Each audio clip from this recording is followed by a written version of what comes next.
Okay, we're ready to go. Oh, we have more of you than us. Okay, so November 13th, we're calling the meeting to order at 3:02. Roll call. Ms. Snell. Here. Ms. Metoyer. Here. Ms. Fleur. Mr. Davenport. Ms. Franco. Here. Ms. Black. Ms. Yelsey. Here. Dr. Navarro. Here. Okay, do we have any cards? Nope. Okay, having no cards, we are going to recess into closed session. Thank you.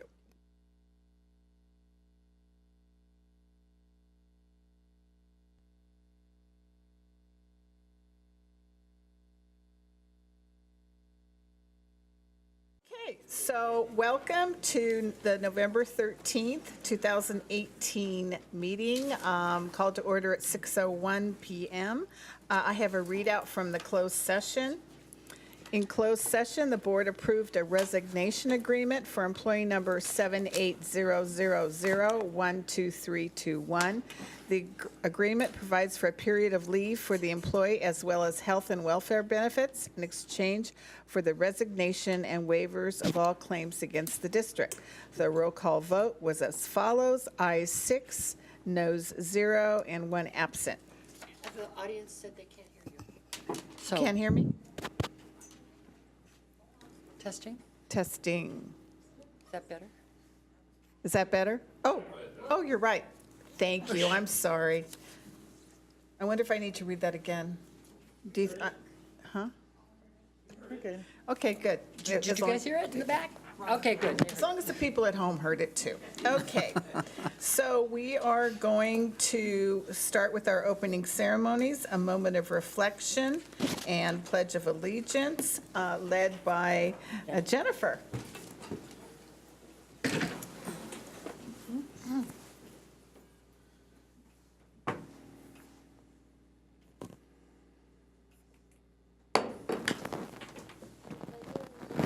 To the flag of the United States of America and to the republic for which it stands, one nation under God, indivisible, with liberty and justice for all.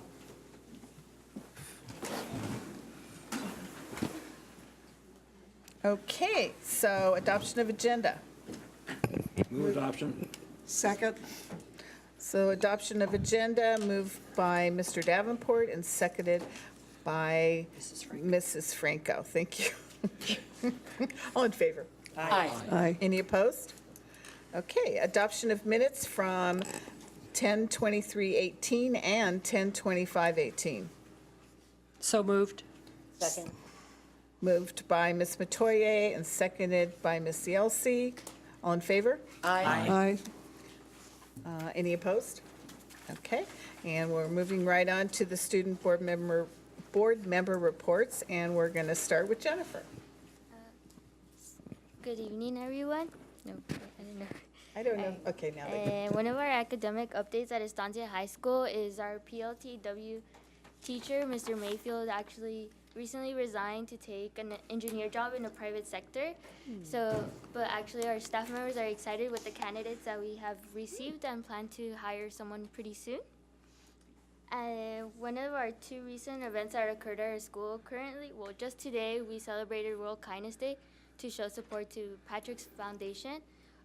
Art Club made bracelets, blue and white, just to show them support, as well we wore the color blue. And Art Club also did, we brought people that usually are out in the halls alone.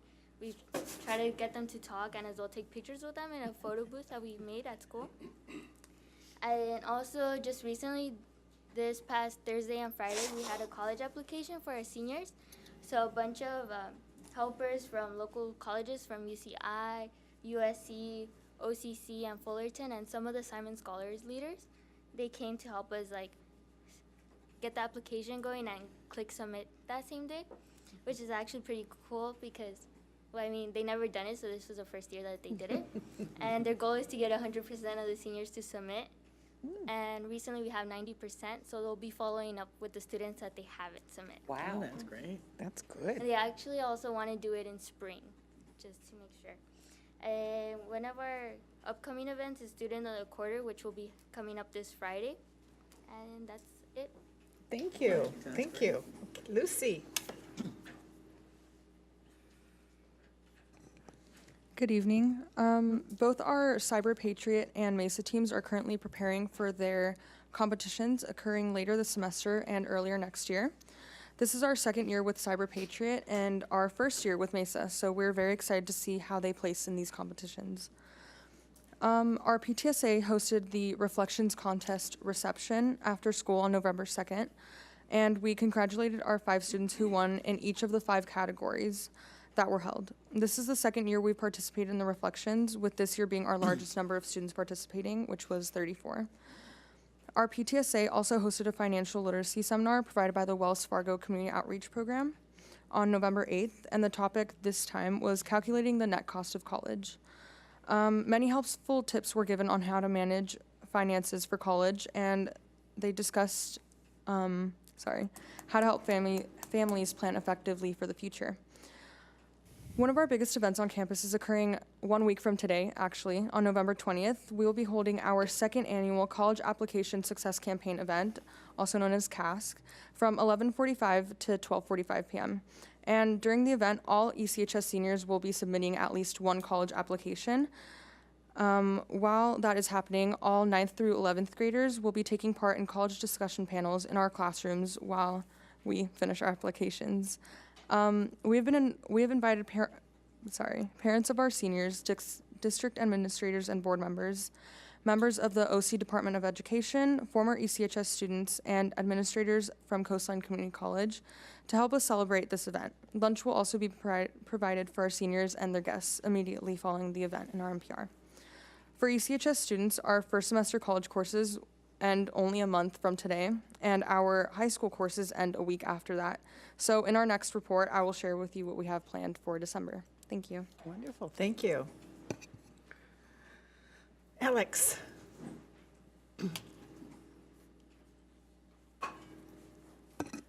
Hello, everyone. So CDM has been working very closely with a program from Stanford called Challenge Success. It's through their School of Education. And so just recently, actually today in my English class, all of the seniors took a survey that was hosted by them, kind of asking all the students about like school culture and like what we thought was good about CDM and what we wanted to improve. And so it was cool that like our voices were heard and all of that. And then actually something that recently was announced from the Challenge Success program was that we won't be having any homework assigned to us from any of our teachers over Thanksgiving break. So I think that was a moment of celebration for everyone pretty much, teachers included. And then athletically, our football team just won their CIF quarterfinal game against Yorba Linda, and they will be playing their upcoming game this Friday in Camarillo, which is quite a drive. Ooh. Yeah. And then our girls tennis team reached the CIF semifinals for Division I, and now they're going to be playing in the Southern California regionals. And then recently, our drama department has hosted their fall production of A Midsummer Night's Dream, and I went to it. It was a spectacular production. And then also this last Wednesday was our vocal department's fall concert, and they also put on a fantastic show. And then upcoming, we're going to be having a food drive hosted by our EAT Club, which is Ending Altruism Among Teens. Oh. And they're going to be doing a canned food drive for underprivileged families in the local area for Thanksgiving. And so I think that's a really great cause. And if any of you are around CDM, make sure you donate your canned goods. Mm-hmm. And then club-wise, our Youth and Government Club just went on a trip to Fresno this last weekend, and they learned all about the way our state government functions and have signed up to join committees where they're going to be learning about streamlined aspects of the government, whether it be education like you guys or finance or anything. And then also our speech and debate team will be competing in a regional event this upcoming weekend. They've been thoroughly preparing their debates, and we're very excited for it. And that's all we have for you guys. Mm-hmm. Thanks. Thank you. A lot, you guys. Okay, Isaiah.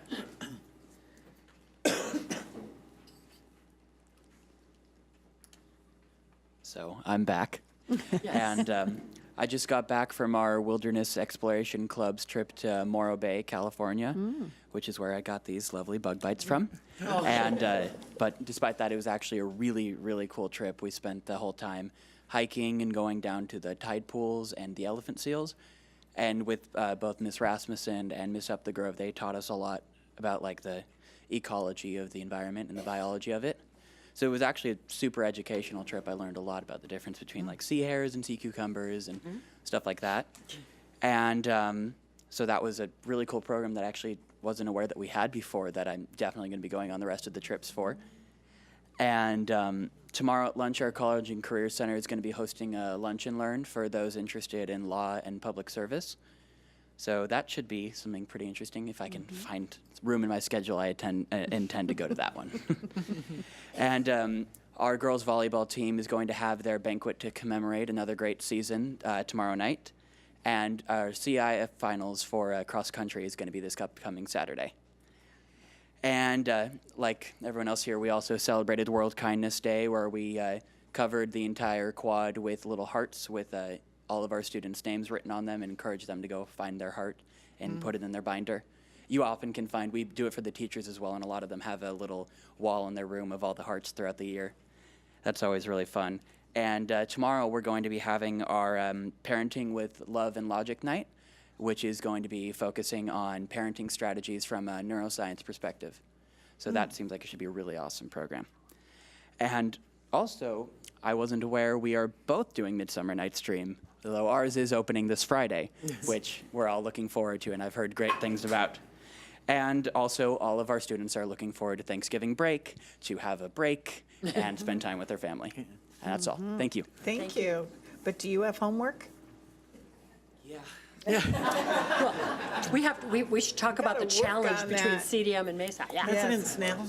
Yes. President Snell, unfortunately, Rafael Torres, he's our representative from Newport Harbor, he's unable to come tonight, so he asked me, and he gave me a pretty extensive report. May I read that? Yes, please. Okay.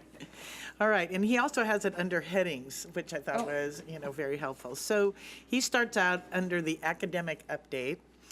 Yearbook has been hard at work and is proud to announce that the photo for the cover has been chosen. Apparently, that's a big deal. The editors are working on the stories and are very excited for the student population to see the yearbook in all its glory, with exclamation point. The athletic update, we played Harbor West Village this past Saturday in Irvine for the CIF finals. We lost 3-5. But Newport was still so excited to have made it that far. Next year, we got that title. Explanation. Newport Harbor won their scrimmage last Thursday against Costa Mesa High School. Cannot wait to see our varsity and JV teams win many more games this coming season. And then under recent events, we had Global Kindness Day today, where we paid tribute to Patrick Turner. We handed out cards that had numbers to suicide prevention hotlines and a quote from Patrick. We did this we shared this with every class on campus in less than 30 minutes. We wanted people to share the kindness. And it says, upcoming events, we will be having a concert in the park style dance November 16th at Newport Harbor, and ASB and the student population are super pumped and excited. We wanted to make it more accessible to everyone, so tickets are around $25, and we will allow guest contracts for other students from other schools who would like to attend. If any of the high school representatives would like to come, please text me, and you know his number. We are having a lot of ways students can receive a free ticket to the dance, such as in campus scavenger hunts, Instagram contests, and many more. Unique information. Many of our students work the polls on election day, me included, and really loved it. Many of the student clerks working the polls worked for 15 hours on election day. We loved helping citizens fulfill their civic duty as Americans by voting so much, and I loved it because I knew I would be in their shoes in just 2 years' time. And he said, thank you, Mrs. Black, for reading that for me. Very good. Good report. Yes. Okay, moving on to the Harbor Council PTA report. Julie? Good evening, President Snell, board members, Dr. Navarro, cabinet, and guests. I am so thrilled to announce this. As of November 6th, I'm excited to say that we have 6,145 PTA members. Wow. I think that's great. I think the totem is going to be the way to go. It's just been exciting, easy and exciting. And as you've already heard, the Parent Ed series is coming up tomorrow night, Costa Mesa Middle School, Tech Room at 190. And Dr. Galina Nikolskaya? Nikolskaya. Okay, that's a mouthful. Yeah, the neurologist. And you know what? I thought this was interesting that I pulled it off the newsletter. She's a doctor with expertise on brain anatomy and how our brain functioning relates to thoughts and behaviors. I thought that was pretty interesting. She's also a parent and a certified positive discipline parent educator. And we're thrilled that she's volunteering to share her parenting principles from a unique angle of a neurologist. And we hope to see you all there, okay? And on another note, our annual holiday luncheon is December 3rd at the Avenue of the Arts Hotel in the Cole Porter Room. Luncheon starts at 11:30. And the Newport Harbor Jazz Band will be performing. Yay. And also about reflections, the update. We are pleased to announce that 15 schools participated in this year's reflection program. There were 85 entries, and 23 of those entries will be moving on to 4th District for judging. The Harbor Council reflection reception is this Thursday, the 15th, at the Sanborn Building from 5:30 to 7:30. Thank you. Wonderful. Thank you. Okay. So we're to 12. 12A, report on local control funding formula, LCFF, local performance indicators for California School Dashboard. Ms. Gailey. So I would like to ask Miss Gailey to come on up. No, that's quite all right. She knows a lot more about this than I do. Okay, I forget to go to you. Good evening, President Snell, members of the board. Yes, I apologize for the frog. Dr. Navarro and cabinet and esteemed guests. You're in for a real treat tonight. We're going to be looking at the California School Dashboard and the local performance indicators. So we're going to go ahead and get started. So this is the second year that we're doing this presentation. It's the second year of the dashboard. And we're going to dive right in because last year we only had 4 local priorities to address, and this year we have 5. And so there are 8 state priorities. Of the 8, there are 5 that we address locally. Priority 1 is around the Williams requirements. That's the basics of teacher credentialing, instructional materials, and quality facilities. Priority 2 is about the implementation of state standards. Priority 3 is parental involvement. Priorities 4 and 5 are measured with data that the state reports, so we don't use those as local indicators. Priority 6 is about school climate. Priority 7 is course access, and priority 8 is other pupil outcomes. Where the public can go to find this information is on the California Department of Education dashboard, the website, and they can just Google www.cde.ca.gov. That's a free advertisement. And if you just look for the word dashboard, you'll be able to start looking for the information. You put in the name Newport-Mesa, and you'll find the Fall 2017 dashboard. You won't see the Fall 2018 dashboard until around December. And what's required of us as a district is to present this information publicly prior to uploading it. Oops, backwards. So the things that we're reporting on tonight will be found at the bottom of the screen, and those are the local indicators. And again, make sure that for anyone who's looking, you're going to toggle to the Fall 2018 report. What you see right now is the Fall 2017. And again, we're looking at the local indicators. So for the local indicators, there's some standards that we need to meet. One is that we measure our progress on local performance based on locally available information. And then we report the results to you, the public, at a board meeting. And then we determine whether we have met, or not met the for 2 years or more on each particular indicator. And we are able to make this determination in one of two ways. We can use the self-reflection tools, which are narrative prompts from the state, and some of them also include evaluation rubrics. And so we've used the tools that they've given us. So essentially, the requirement is if we measure and we report, we have met. Nobody's going to claim to be perfect, but what we want to do is try and give you an accurate representation of where we think we are in the scope of progress, and make sure that we're letting everyone understand that we have met the criteria by virtue of presenting to the public. So we're going to dive right in. Priority 1, this is about the teacher credentialing, the access to instructional materials, and safe, clean, and functional facilities. So we are measuring our progress. We do promptly address any complaints or other deficiencies that are identified throughout the year, and then we report to you, the board. The way that we collect this information is we gather it throughout the year and then we present it in the school accountability report card. So all of this information is publicly available in the school accountability report card published in 2017-18. And those are all available on the Newport-Mesa website as well as the California Department of Education website. So remember that when we measure and we report, we will have met. So our information on the school accountability report card from last year is about the number of misassignments of teachers of English learners for the district, and that's one teacher out of all of the teachers in our district who didn't have all of the credentialing requirements. So in all of the district, our total teacher misassignments is 1. At the point of time that this was measured, there were 5 vacant teacher positions.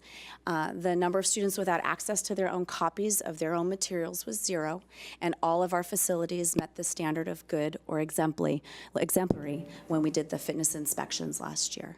So some examples of what vacant teacher positions can be could be hard to fill positions like in special ed, and additionally it can be things like if there's a long maternity leave, if we haven't been able to find a credentialed teacher, or sometimes what has happened, as in the case for us, is that we had positions that came open late in the game, and so then we had to fill them, but it's past the deadline. So we are filled, and we do an extensive and rigorous search for highly qualified candidates. They're all filled now. All filled, well, So yes. There's a person teaching all, yes, thank you. Yes. So moving on to priority 2. This is about the implementation of state academic standards. Remember, we annually measure our progress, and then we report to the board.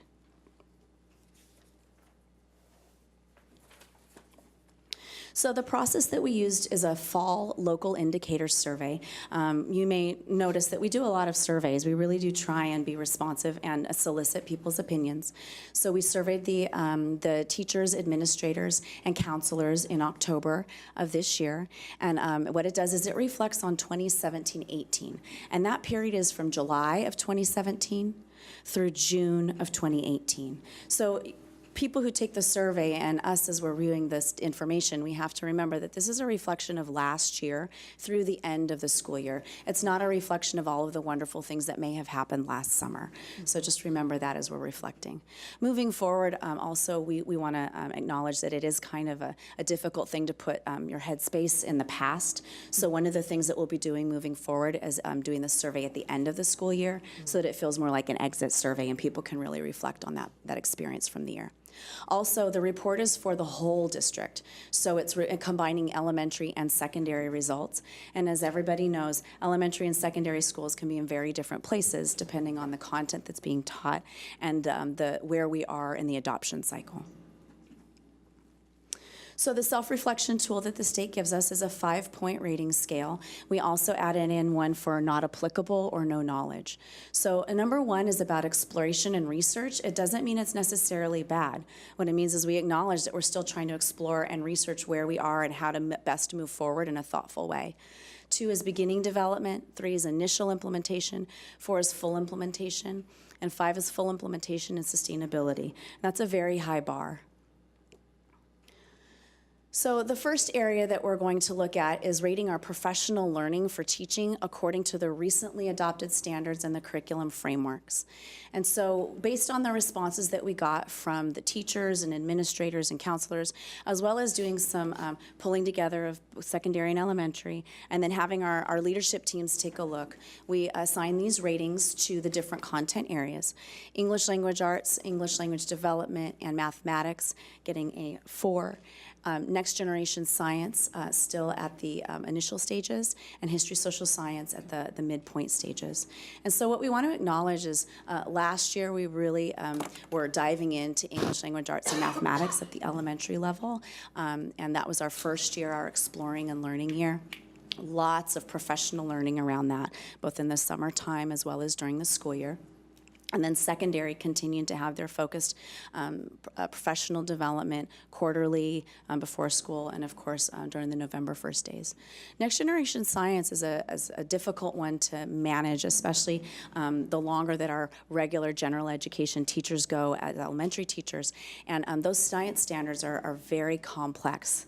So while we have wonderful science specialists at the elementary level, the other elementary teachers have been just focused on English language arts and mathematics. So they really haven't had any professional learning on the new standards.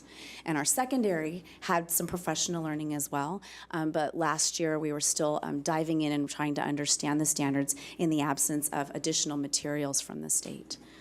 With history social science as well, the new materials were released last November, and so the history teachers, the secondary history teachers, started diving in, but again the elementary teachers were primarily focused on English language arts and on mathematics.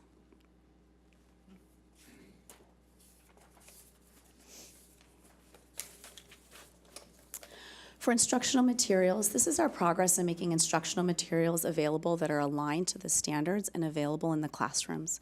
And so again, the responses here reflect the availability, elementary and secondary, of English language arts, ELD, and mathematics, as well as the recognition that with next generation science standards being so new, the materials are really a tricky business. And the teachers have been working hard to develop and redevelop the material to try and make sense of the standards, but materials, I believe, were approved at the State Board of Education meeting last Thursday, the 8th, and then our teachers will be diving in and looking at the materials that are available to try and understand what may be a good fit for us. Again, with the history social science, we are currently preparing to pilot, so those materials are pretty outdated. So they're ready for business as soon as the materials have been piloted. And this reflection tool is about looking at policies or programs to help support staff in identifying areas where they can improve in delivering their instruction. And so this is really not necessarily looking at the PD itself, but the structures, things like collaborative time, focused classroom walkthroughs, teacher pairing. We have teachers on special assignment in our district. At the secondary level, they're focused on content areas. At the elementary level, we have some teachers on special assignment focused on literacy. Last year, we had one focused on mathematics. We had two focused on English language development. For elementary, we don't have TOSAs focused on science or history. So this is really a reflection of some of the structures that were in play last year. Since then, we have added an additional teacher on special assignment elementary that's ELD, focused on math. So that's a unique position, and a lot of districts are really kind of envious of us, but that we think is a good structure. Additionally, we have instructional coaches at our secondaries, so we're also working with that structure to try and figure out how to support teachers in the classrooms. Some schools are continuing to do classroom walkthroughs. Other ones are still kind of thinking through what that will look like. The other academic standards are career tech ed, health, PE, visual and performing arts, and world language. And so these were the ratings based on mostly secondary, but for visual and performing arts, we also looked at elementary, some of the support there. And so one of the things we want to acknowledge is our career technical education last year was going through a significant curricular revamp. They did a lot of work to really make sure, hired outside consultants to look and make sure that all of the materials were aligned and that the courses were aligned. And so I think moving forward, we'll probably see ourselves moving into a level of 4. And lastly, in this area, it's support for teachers and administrators, engaging them in some professional learning, and that's really looking at the professional learning needs for a staff as a whole. And our Schools feel like they're very good at that. We have structures in place. We have early release Wednesdays. We have different structures to help the teachers get together as a whole. Where the respondents were feeling like we might do some more improvement and think about moving forward is the professional learning needs of individual teachers. And it's really difficult to focus in on individual teachers when there's so many new things happening. And we really do need to sort of blanket with that first best instruction. And lastly, providing support for teachers on the standards they have not yet mastered. This would be more for some struggling teachers. And again, we've been very focused on first best instruction, so perhaps there's some places for us to consider growing on some of those struggling teachers. So there's no way to know what areas, you probably know what areas those teachers are struggling in. Well, I mean, that's a question that I think that's a question for every principal and leadership team, and for us all. Like, it's not over. I was just thinking it might be overall math, but for this self-reflection, we just have the generalized. These teachers want more individual help. Potentially, yes. Yeah. Or it could be an analysis of the way that the system seems to operate for a person who may not feel like they're struggling, but they may look and see perhaps other colleagues are struggling. Okay. So it's really difficult to know how people might interpret that particular question. Okay. We just know that we hear from our teachers they're working so hard, and at every level, secondary and elementary, and so really just trying to get great at understanding the standards, understanding the depth and complexity, understanding how to engage students, and so I think that it's kind of twofold. It's that first best instruction, and how do I just know exactly the very basics of it, and then continue to refine their practice. Right. Okay. Thank you. Okay, so just to recap, we annually measure our progress by doing this survey, and then we've reported our results to the board, and so by doing that, we have met the requirement for priority 2. Okay, priority 3 is parent engagement. The district annually measures our progress in seeking input from parents on decision-making, as well as promoting parent participation in programs, and then we report our results to the board. So 2 areas in our process. We did an analysis of our LCAP survey for our Goal 5 parent engagement, as well as the fall local performance indicators.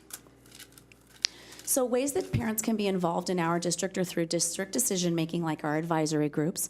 We have English Learner Advisory Committee. We have a school site council, which is both decision-making and advisory. And we have our school advisory committee. Did I say that right, Sarah? School advisory committee. So community advisory. Yes. For special education. A lot of advisories going on around here. Yeah, there is. We also have participation in PTAs and PTOs. We provide translation and interpretation as part of our parent involvement to ensure that all of our families have access to our high-quality programs. Providing training for administrators and parents and their roles and responsibilities.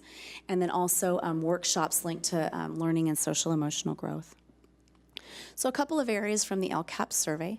You can see we surveyed students, parents, and staff, although not all participants were included. So students didn't get to answer the first question.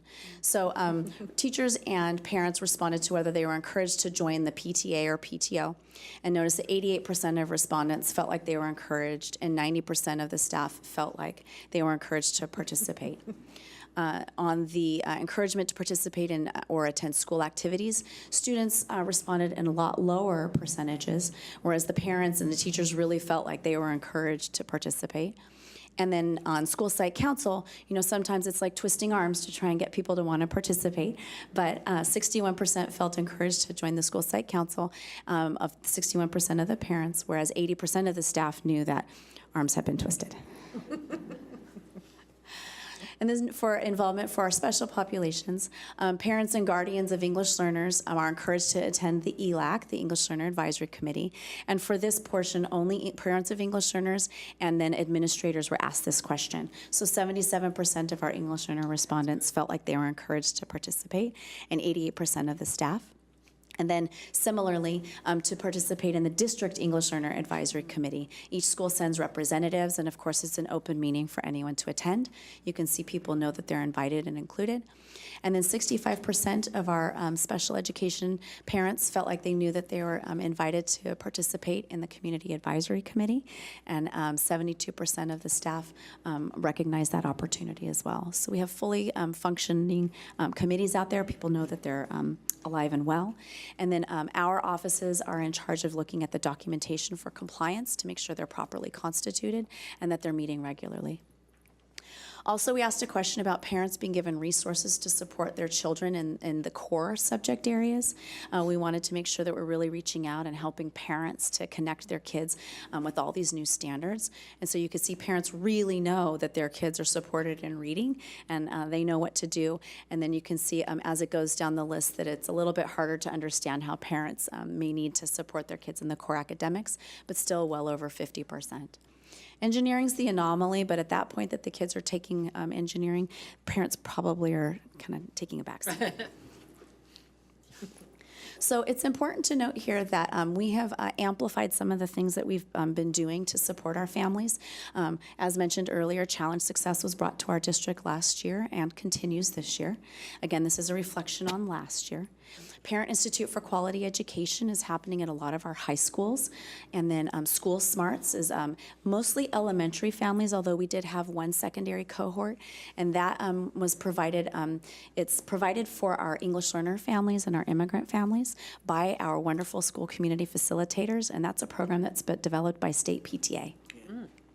Last year, the elementary schools were given dollar amounts specifically to support elementary math events. With a huge change in mathematics, we really wanted our families to feel supported in understanding this new math and what's it look like, and why are we asking the kids to talk so much and justify their reasoning. And then we also had two parent education series, one a suicide prevention event, and then also alcohol and drug prevention. So all of those programs were in 2017-18. They continue this year, except the elementary math is now morphed into also support for English language arts and English language development. And then our parent education series grew from 2 events to 8. So we're really proud of all of that work on behalf of social emotional learning in our district. So we measured our progress, we reported our results to our local governing board, and so we have met the requirement. Are there any questions thus far? Got it. Good. Moving on. All right. For school climate, it's a similar requirement that we measure at least every other year using a valid tool like California Healthy Kids, and that's what we do. And then we also administer the LCAP survey annually. That's to students in grades 7 through 12, and then for our staff and for parents and administrators. So one of the things we just want to note, the difference with the LCAP survey, it doesn't go nearly as in-depth as the California Healthy Kids, but it is all students in grades 7 through 12, whereas the California Healthy Kids is grade 5, grade 7, grade 9, and grade 11. Okay. So we're going to go through the LCAP piece of it first, and then we're going to go through the Healthy Kids component second. So some conclusions from the LCAP survey. Parents and students' personal experience with school climate are generally positive, although student belonging may feel relatively low. At least 60% of the students feel there's an adult on campus for whom they can go to help, 66%, so that's really high. And again, this is a secondary survey. And that they have friends who feel like they belong. So in looking at other kids, they think, okay, everybody feels like they may belong. Over 70% of parents feel comfortable calling the school about their problems with their children, and 81% agree that their schools are meeting their kids' behavioral needs. So even though some kids may be looking and saying, yeah, other kids feel like they belong, only 60% of the respondents feel like they belong. So again, the changes in wording between this and between this, the California Healthy Kids survey may elicit different responses. So that may be an area for us to look at. Yes, I know we talked about that briefly, that some of these questions you could go over with the students in the Student Advisory Committee, because we were thinking it might mean, what was the word? Belong. Belong might mean something different Yes. than maybe there's a better word that the students would be able to Yeah, to connect with. engage, Yeah. and, yeah, Right, so. right. Yeah. So some additional recommendations from the LCAP survey, potential areas for improvement, and remember this is a reflection of 17-18, are around truancy prevention training, programs and supports to address substance use, and staff to support substance use, mental health, and social emotional health. Since the time that the survey was administered, we've added staff. We've added 4 school psychologists to our district. We have extended the calendars for our social workers. So we really have amplified the resources on our campuses in the current year. So again, some ideas around training and around whether or not there are sufficient programs and supports in place to consider students' misuse of drugs and school. So that may be another area that we're looking at. Meanwhile, we're really focusing on social emotional because they go so hand in hand. So interestingly, staff are less likely than the students and parents to agree that we have adequate staffing. So I think that's something that we're going to continue to discuss. But 32% of the staff agree that there's sufficient staff, whereas 40% of parents and 54% of students closest to the schools feel like there's sufficient staffing. And then again, 30% of the staff think that they have enough colleagues to support mental health and well-being, whereas 59% of the students felt like that, and 60% of the parents felt like there was enough staffing. So perhaps a perception issue. So we're going to consider to keep talking with one another about expectations and how to support one another. So in addition to our LCAP survey, we administer the Healthy Kids Survey. And so I'd like to call our colleague Sarah Coley to discuss the California Healthy Kids Survey. Hi. Thank you so much for having me. So one thing we really wanted to point out with our Healthy Kids Survey is that they changed some things significantly this year. First is that they stopped reporting the percentages of summary on the summary of key indicators because of the high indicator is harder to interpret. So what that means is that in the past they've combined together both high and moderate together in the percentages, whereas now they're only reporting on strongly agree. Because of the reason for that is because of the interpretability and the sensitivity of those measures. They feel like long term that they'll get more accurate data that way. So this was kind of that transition year, or well, we did the survey last year, but it's the transition now in the data. So we're gonna go over what it would look like had it stayed the same, as well as what it looks like now. But it is a pretty big, it looks significantly different, so please don't be shocked. But it is just moving forward something to keep in mind. Because it's apples and oranges, the way It they're is, doing it. exactly. And so we converted it for this year, but moving forward, coming from Wested, who does California Healthy Kids Survey, they won't be giving us those numbers anymore. Excuse me, so our key findings, we focused on school connectedness, caring adults, and high expectations. The survey overall covers a number of different modules. These were just the 3 that we included for school climate. So first, this is the representation had the data stayed the same as far as the measures from the previous years. So 97% of 5th graders felt that they had moderate to high levels of agreement as far as being connected to school. 89% of 7th graders, 87% of 9th graders, and 88% of our 11th graders. So you notice as our kids are getting older, they're feeling less connected to school.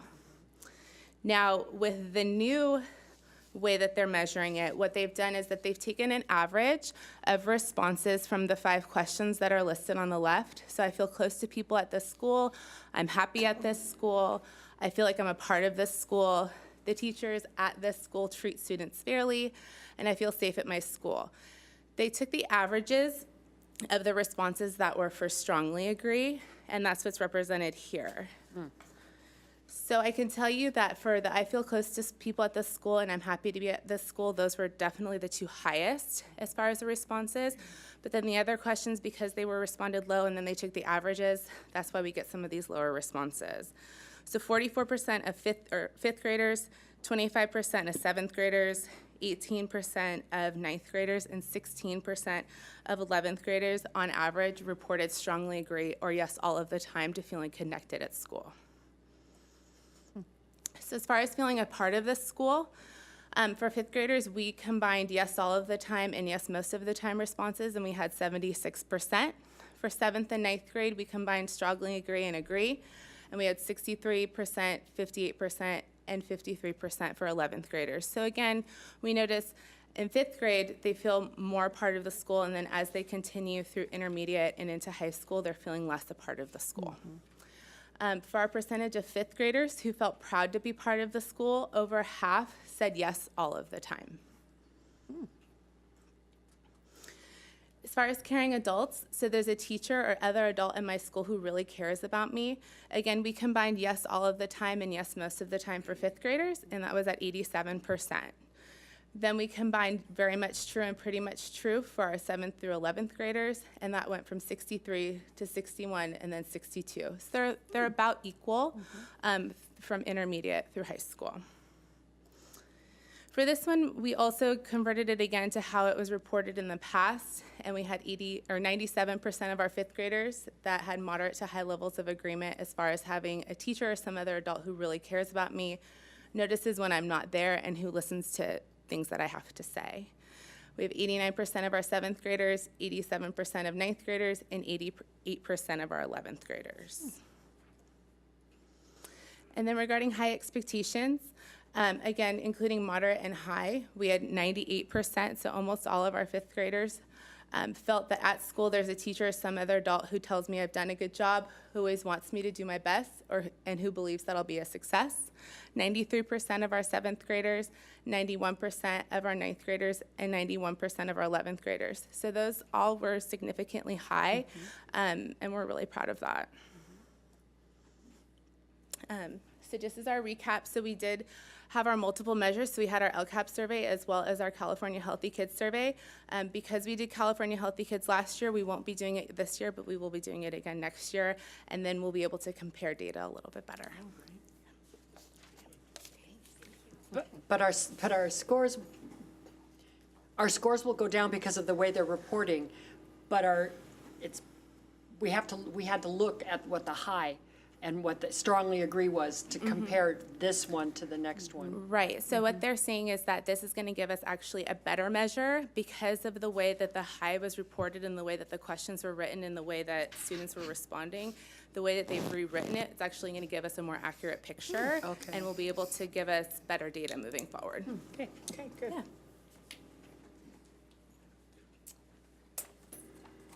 And the new priority for this year is course access. And on this one, we're annually measuring the extent to which students have access to and are enrolled in a broad course of study, and that's for the 2 different grade spans. Also that we have programs and services for students with special needs, and that we're presenting our results to the board to you tonight. So what is a broad course of study? You can see these grades 1 through 6 and grades 7 through 12. I want to make sure everyone knows I know how to alphabetize, but these are directly pulled from the state ed code, so I thought it was important for us all to see exactly from ed code what the different expectations are. One of the challenges for this particular measure is that the state did not give guidance on the metrics, and there really are no metrics for us to use at the elementary level. So we'll show you what we've come up with. So what we're going to use to assess ourselves is really looking at sort of the end of the line experience, the cumulative experience for students. One way to do that is looking at the graduation rates. If students have met our graduation requirements, they've met many of the elements of the broad course of study.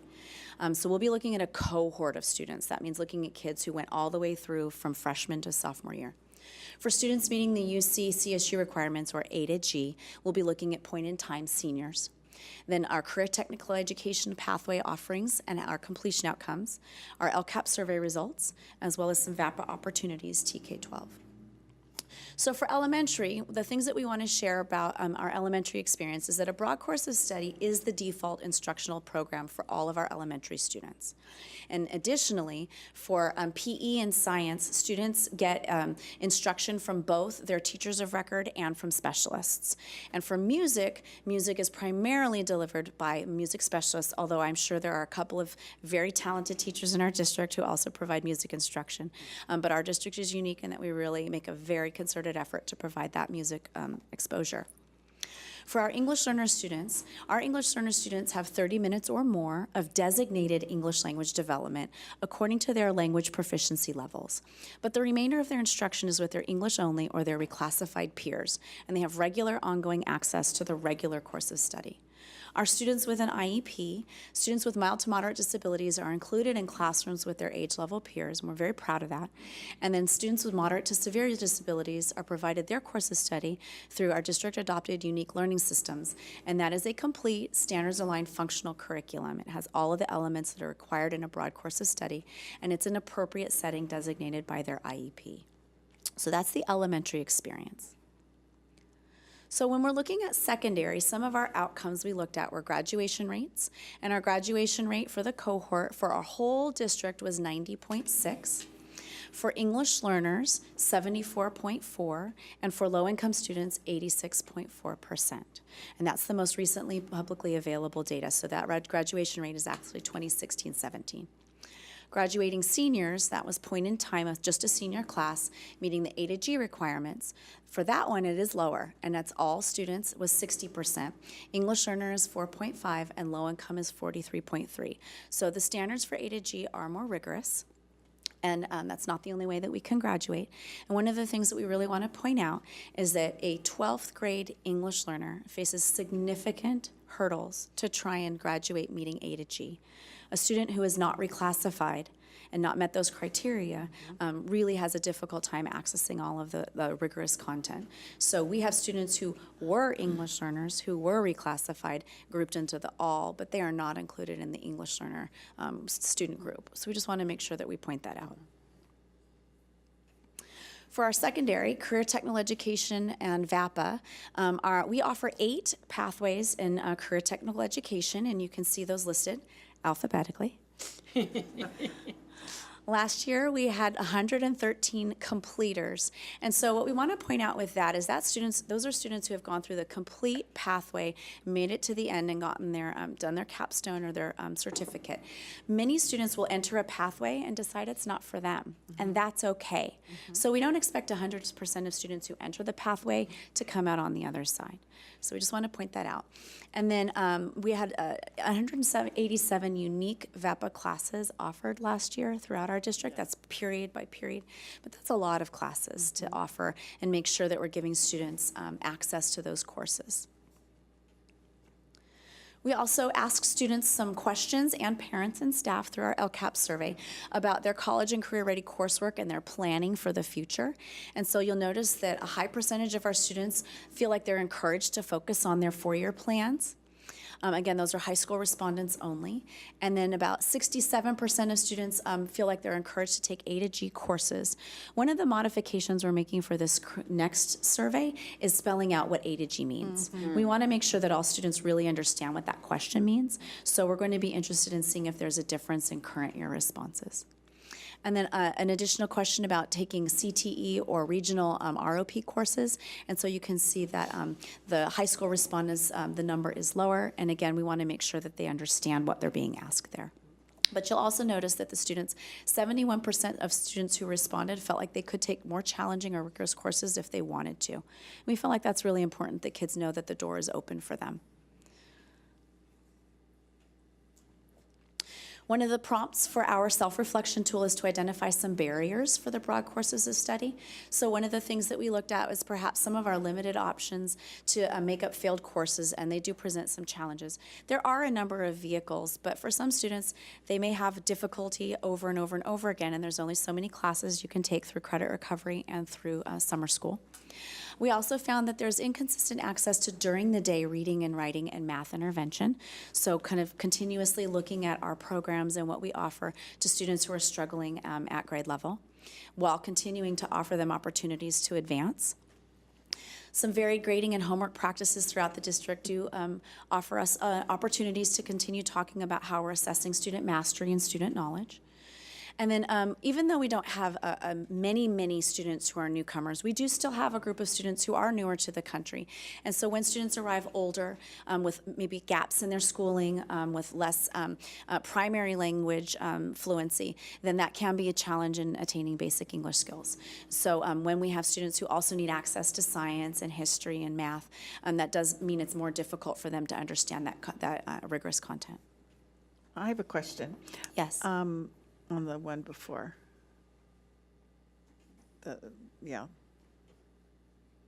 yes, I'm sorry, inconsistent access to during the day reading, writing, and math intervention. What does that look like? What is, I don't. So we have a number of different reading courses, and we have a number of different math courses, and we have many tutorials that happen after school. So really what we're kind of looking at is some schools have more reading classes than others. And so, and have said we'd even like to offer more, but you have a challenge in how many things you can offer during the course of the day.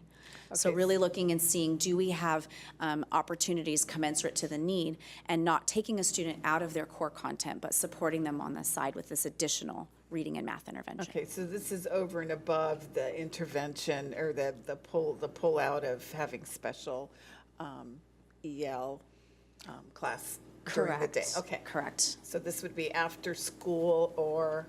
Well, so in an ideal situation, what you want is for students to be able to have that during the day, and and not pulling them from grade level access. The longer you keep them from grade level content, the longer it's going to take them to Exactly. catch up.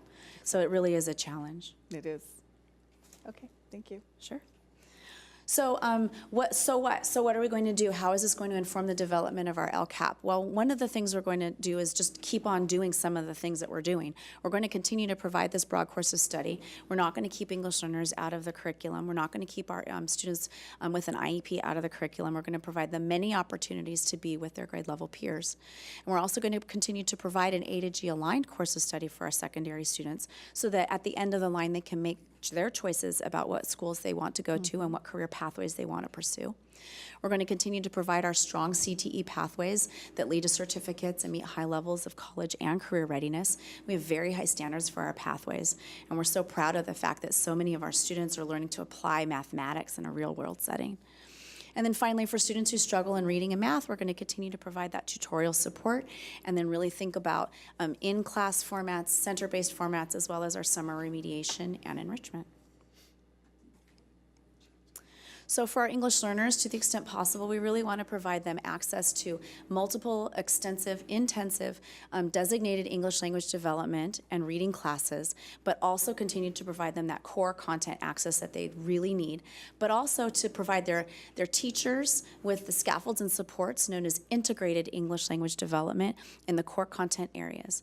And integrated English language development is for content areas, for math, for history, for science, not just for a separate English language development class. And we want to continue to explore our scheduling options for students in ELD levels 2 and 3 to really see how can we deliver instruction in tandem with English language arts.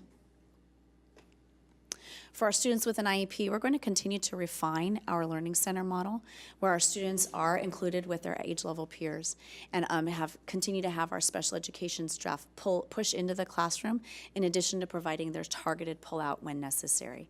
And really, we're looking at consistent collaboration between general education and special education teachers, because there's so much to learn from one another and support each other with.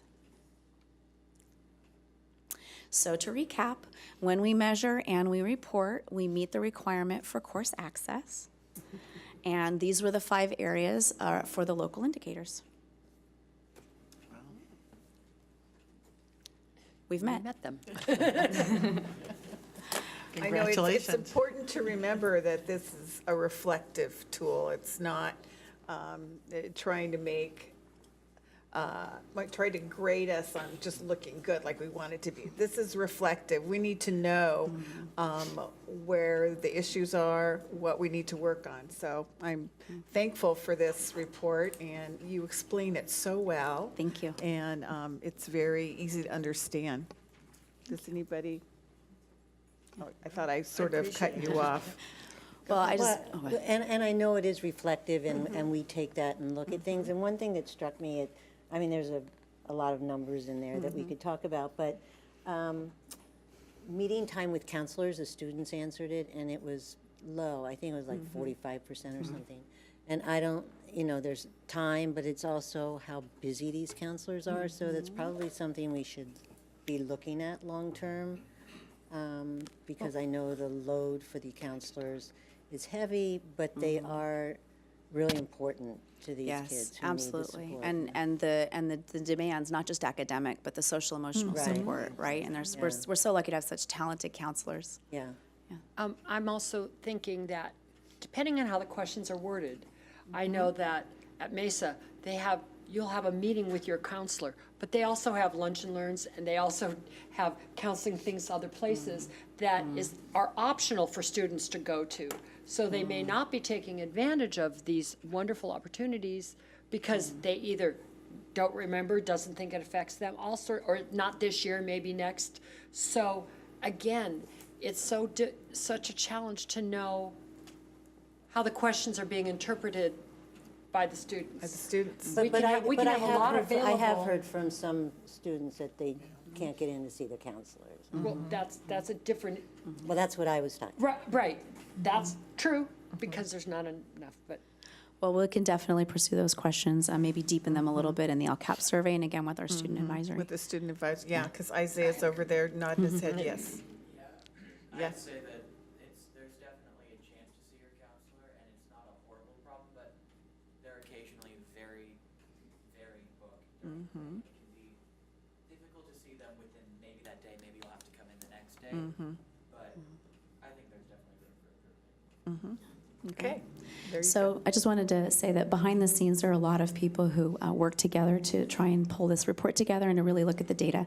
So we want to thank our friends in the Human Resources Department, as well as the Department of Data Assessment and Data Analysis, and of course Student Services and the entire Ed Services leadership team. We really do a lot of time on the ground together to try and make meaning of these results.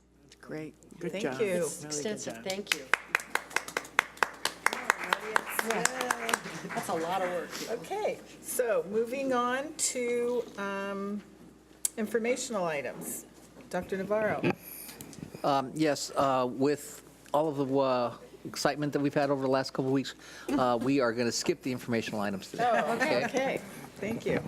We've gotten a lot of informational items lately. Okay, so moving on to community input. See cards, are they for now?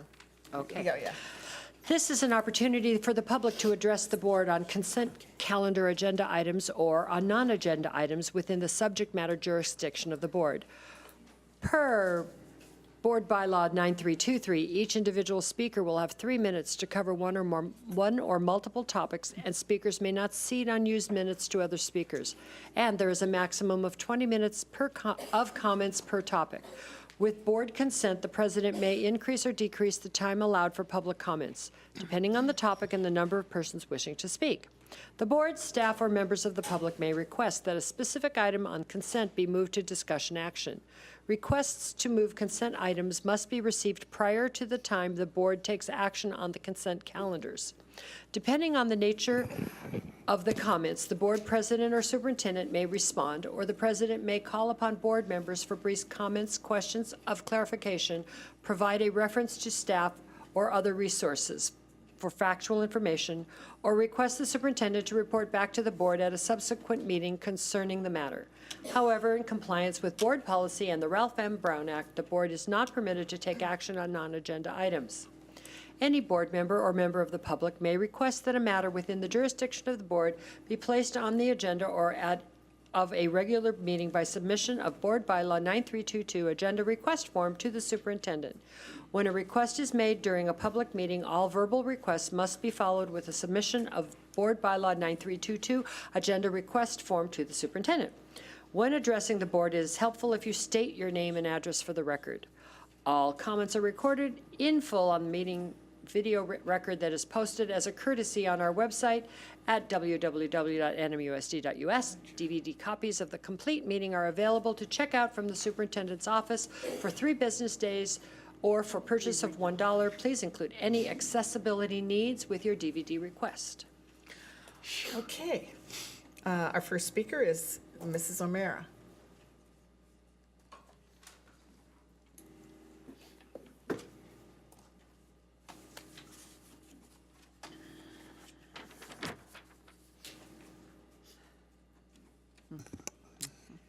Good evening, Dr. Navarro and trustees. First, I probably have brought up term limits at least 4 or 5 times in the last 15 to 20 years. And finally, it was placed on the ballot. And I believe at the last count, 83% of the people voted in favor of term limits. I think everyone on this board has known all along that the public favored term limits, but you didn't want to listen to the people you represent. Second, Dr. Navarro, you harshly reprimanded me when a friend of mine placed a few ballot flyers on parked cars after school hours. Yet Mrs. Matoyer set out flyers with a school board personnel pictured on them, and Mrs. Yelsey videotaped teachers in the classrooms with political messages. These activities you knew about and were both illegal, yet you did nothing to reprimand them. This is your responsibility. Also in the past, I have never heard a personal attack on another candidate running for the Newport-Mesa School Board. The personal attacks made this year by Ms. Yelsey against her challenger were disgusting. Is this what we want to teach in our civics class? Third, it is very difficult for people to stand at this podium and explain an issue they want the trustees to listen to. Sometimes comments are made by a trustee to the person that spoke after they've left the podium, and the speaker has no opportunity to respond. This is discourteous to the speaker. You need to change this method of communication. If a board member wishes to make a comment to the person that spoke, they need to contact them privately. Finally, I have personally mentioned this to Dr. Navarro, but nothing has changed, so now I'm going to say it publicly. Speech 101 teaches you to look at the speaker when they are speaking to you, to show respect for what the person has to say. Board members, you are quite good at this, but Dr. Navarro, you rarely look at the speaker, which is disrespectful. If you cannot type and look at the speaker, you need to take a class on how to do this. It is very simple. In my profession, I do it all the time. Thank you. Okay, so, oh. Well, 1 second. Okay. I need to make sure that the public understands that the board's not allowed to respond to public comment. Okay, so it's inappropriate for speakers to expect to get engaged into a debate or a conversation with the board. You are to listen and you may comment, but you are not to engage because that's not on the agenda as a topic you were going to discuss. Thank you. Okay, so now we have the superintendent report. If you have anything else to say. Actually, I just would like to point out that as we move along, that the board has made their will known that we are going to be inviting the 2 new board members to join us on the California School Boards Conference. And I know they're in the audience. And nothing is impossible if it's the will of the board. We try to figure out. Would like to thank Kristen Clark for figuring out a way. They will have to be processed. We can't take them if our insurance doesn't cover them, and there's a liability because if you step in a pothole and you break an ankle, you want to have some coverage, and we wouldn't have that for them in that event. It's no different than when we take kids on field trips. So we have created a new process, and from my understanding, we'll be the only district that does this. But we will do that, and we'll have to schedule time for them to come in and be processed, and as well as provide them as much background as I can personally and get to know them individually. And then we will be going through governance training with CSBA. I will bring to the board some options for modules as a whole group to go through governance training with CSBA, and the board will select when we have these modules and what those modules will be consist of. So it's a real exciting time, and I really look forward to working with everybody. Okay, and I want to congratulate Michelle Bartow and Ashley Anderson. I think she's back there somewhere, but I can't see her. Oh, we're going back and forth. Okay. For joining our group, while we will miss Mr. Davenport and Ms. Franco.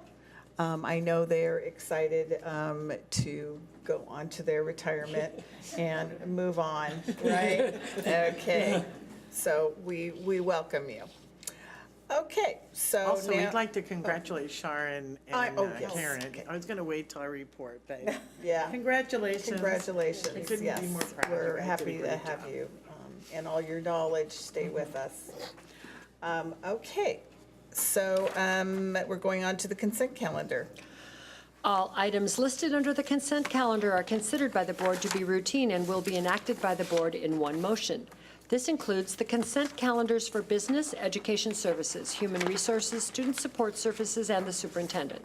There will be no discussion of these items prior to the time the board votes on the motion unless members of the board, staff, or the public request specific items to be discussed and/or removed from the consent calendar. Public requests of items to be discussed and/or removed should be submitted in writing to the board's prior to the board's consideration of the consent calendar. Okay, Move approval as presented. second. Okay, so Mrs. Black has moved to approve, and seconded by Mrs. Yelsey. Oh, I'm sorry, was it Ms. Franco? Ms. Franco? All in favor? Aye. Any opposed? No. Okay, so that, it passes. We're moving on to discussion action calendar. Okay, and first up is to adopt a resolution, 10-11-18, to approve Amendment 01 of Local Agreement for Child Development Services for Contract CSPP-8352 with the California Department of Education for the State Preschool Program. And Mr. Drake is going to speak to that. If that was the motion, was that the motion? No, I didn't make the motion. Oh, I okay. just stated it. Got it. Sorry. That's okay. So this is a contract for our state preschools that you've actually already approved. This is an amendment to the contract where we are actually going to be getting an increase in average daily attendance amount from about $45 per day per student to about $48, which will be a total increase of about $150,000 for our state preschools. Okay. Move to approve resolution 10-11-18. Okay. Second? Okay, so the resolution is moved by Mrs. Black, seconded by Ms. Metoyer. This is a roll call. Ms. Snell? Yes. Ms. Metoyer? Yes. Ms. Fleur? Mr. Davenport? Yes. Ms. Franco? Yes. Ms. Black? Yes. Ms. Yelsey? Yes. Okay, great. Who says no to a raise? Thank you. 17B, naming of Educational Center patio courtyard for retiring board member. I'm going to go to Mrs. Black. Sure, thank you for that. Our Board of Education received a request from the public through our board policy 7310, and it's a process to name the education center and our whole patio center courtyard in the name of Judy Franco, in honor of her 38 years of service on the board. It'll be 39, when you finally hightail it out of here. And 9 months. And still counting. But just for a little bit of a background, so I just want to tell you how this happened, that the Board of Education, because it's going a little quicker, so we've asked, and we're going to vote tonight, if we're in agreement, that the Board of Education will be exercising the option to expedite the naming process and have the unveiling for their last meeting on November 26th. So it is requested that the Board of Education approve this by the public and name the center patio courtyard, Judith A. Franco patio courtyard, which everyone will be saying in honor of her exceptional length of service and to both, the students and the entire district. And so it's with, I ask for a motion on this, and I'll make the motion and ask for a second. Second. Okay, so it's been moved by Mrs. Black, seconded by Ms. Metoyer. All in favor? Aye. Aye, congratulations. I didn't know anything about it. And it's hard to keep things secret to you. So this is, yeah. But we were pleasantly surprised, that people were asking to do Yes. something like that. So Yes. Thank you very much. yeah, no, it is. You're exciting. welcome. You always have a place to have lunch. At your courtyard. But they're not going to be buying lunch for you, so I just want to remind you of that. You have to bring Bring your own thing. lunch. Yes. Okay, moving on to, Mrs. Franco, I'll buy you lunch. anytime you come, yeah. We're moving on to the first reading and adoption of modifications to a variety of board policies. Mr. Lee Sung.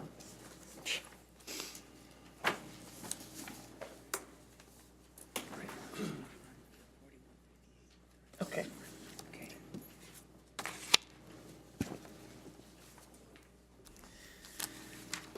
All right, good evening. Good evening. We have 13 policies to bring forth. I want to give you just a little bit of background about why these 13 out of all of our policies. As you're aware, we have been looking very closely at safety throughout the district, and one of the tasks that I did was to look at all the policies that had some relation to safety. There are many, and we're bringing forth these 13 for some modifications. These 13 policies actually touch upon all the divisions here in the district. So there may be questions that come up that I may have some of my colleagues answer, but I will take my attempt to present those to you tonight. I also want to thank CSBA, who, as you know, whenever we look at policies, we use their experts and their vetting process to look at our policies and update them according to law. And we also take the time in Cabinet to review these policies, as well as a 3-member edit committee comprised of 3 board members. And I will tell you that process, sitting through several of those, we go through every word and every paragraph, and we come up with these changes to present here to the entire board in public. So you're going to see edits in each of these policies. Some will have very few edits, some will have a little bit more. And the red is based on CSBA recommendation, and the blue is based on our edit committee recommendations. So the first one has to do with Board Policy 1100. It's communication with the public. I know if Annette Franco was here, she'd be taking the lead on this, but we felt that this is one we wanted to move forward because there wasn't a whole lot of changes. You're going to notice in several of these policies, including this one, that we're updating the wording of governing board to match what we're making all of our policies and to address the board as the Board of Education. So there's the change there. And then you'll see some citations, some cross-referencing with other board policies updated, as well as some references throughout. So in this policy, let's see if there's any significant changes here to highlight. And there's a significant change, annually to periodically. How's that for a significant change? And the rest are just updates to legal references and sources. So I don't know how you want to do this. We want to vote on each individually or questions? I think we just should vote on each individual. I don't get confused. Okay. Makes it a little clearer. Who wants to Move adoption of Board Policy 1100 Second? as amended, as corrected, as updated? How would you like that to be? I mean, we might as well get it As right on the presented. first one. As presented. Do we need to get rid of the, oh, Yeah, you need very to waive the good. second reading. Need to waive the second reading. And waive the second reading. Okay, I'll second that. Oh, good. okay, so it is moved by Ms. Matoye and seconded by Ms. Black. Black. Okay, all in favor? Aye. Any opposed? Okay, moving on. Okay, thank you. Moving on to Board Policy 1250. This is the policy related to visitors and outsiders coming to visit our schools. In the first paragraph, I want to highlight the fact that this policy, longstanding policy, actually encourages and we welcome visitors to come to our campus. However, in the second paragraph, it talks about balancing that with ensuring safety on our campuses.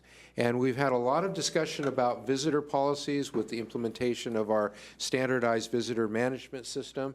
So we've been looking at this policy quite a bit. And one of the changes that's recommended by the Edit Committee is in this paragraph that states that the principal or designee, rather than may, shall provide a visible means of identification for all individuals who are not students and staff while on school premises. And with the Raptor visitor system, we're able to do that much more efficiently than in the past.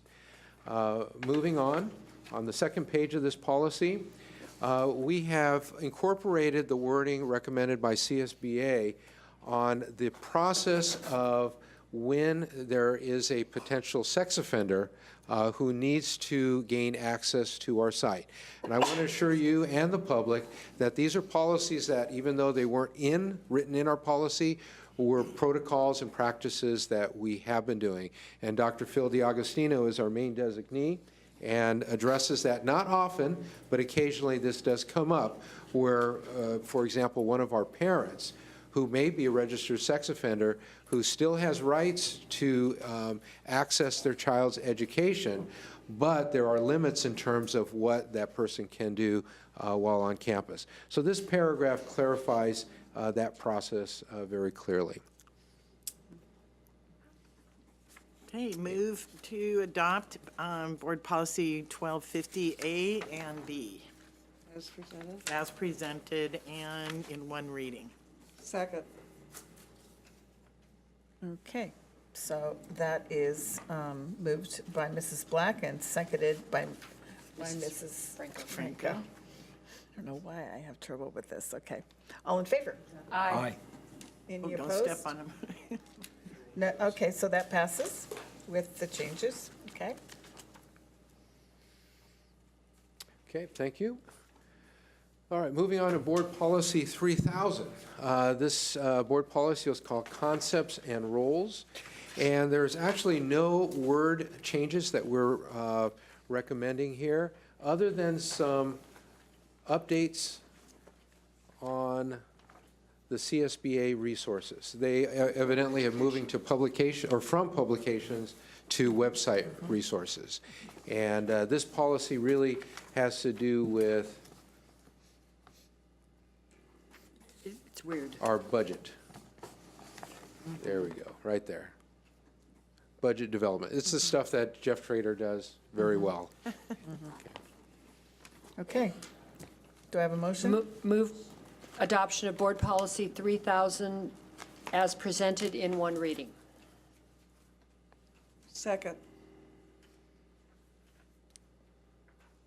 Okay, so moved by Ms. Metoyer, seconded by Ms. Franco. All in favor? Aye. Any opposed? Okay, so 3,000. Okay.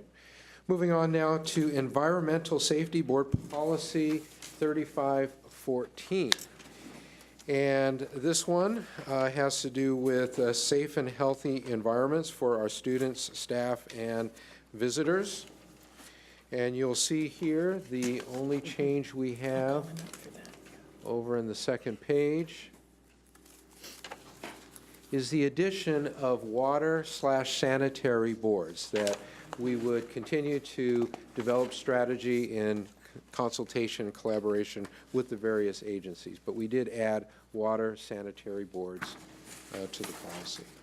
Okay, we have a speaker that wants to speak to this? No. No? 4158. This is 35. Oh, I'm sorry, I'm at the 3514. wrong one. Okay, yeah, you're right. Okay. Dr. Dowdy? That's right, that's right. So good evening. I'm Britt Dowdy, President of the Newport-Mesa Federation of Teachers. Thank you, Dr. Navarro, members of the board, Mrs. Snell, members of the community. And so this is a question. I know that Mr. Lee Song back in the spring helped develop a pretty good policy that was an internal policy for what to do when we have extreme heat in the community. And that also, I believe, got shared with the board earlier this spring. And my question is, are elements of that policy, would it be appropriate to tie it into environmental, this specific policy? And the reason I bring it up is because also wind and the dust that gets brought up by the wind is kind of, I think, maybe tie into some of these issues about smog and smoke and things along that line. I don't know if excessive heat would fall into this, because it seems like this policy is more related to particulate things in a air conditioning system. So it's more of a question whether it's that appropriate or not to try to integrate some things that we already have together into this board policy. Now, there is sun safety in here, so I don't know. Do you Limiting have, outdoor activities. I'm sorry? We have limiting outdoor activities under certain circumstances. Yeah. Do Do you, question, yeah, Mr. do you have a, I think the issues that are brought up in Dr. Dowdy's question is really about what the administrative regs do. Because the administrative regs put into operation the policy. So, for example, I don't know if it's part of our administrative, but the high heat days would be an example of a high. So we would be more definitive about what the actions would be to take, what schools would need to do in the administrative regs versus the policy. Ventilation. Correct. And I'm going to, if I can jump ahead a little bit to Board Policy 3516.5, emergency schedules. And I was actually going to make reference to this, that under emergency schedules, the policy does allow us to modify the schedules in the event of emergencies or environmental and weather conditions. So it would fall under that. So our current board policy does allow that, but Dr. Navarro is right. We have created some procedures and regulations that specifies when we would do that. Okay, it doesn't fall under the board policy, but it would fall at the level of administrative regs. do you have something to say? No, the question was there, and while I was making my questioning face, Mr. Lee-Sung answered the question, so it worked out well. Well, I was wondering, so that the ARs are referenced in here. Are there ARs, when you have your, when we have references for each paragraph, No, the we ARs. don't put ARs in here. The ARs are like a policy, Yeah, so follow-up, so administrative regs, regulation, yeah. and they come in right behind your policy. So in order, you'll see BP, and then AR related to that P right following it. Okay. And they're basically the how to administer or how to implement the board policy. It's exactly what, as Mrs. Flores not here, but as she says, your board policy is the what, the ARs are the how. It does say, go ahead.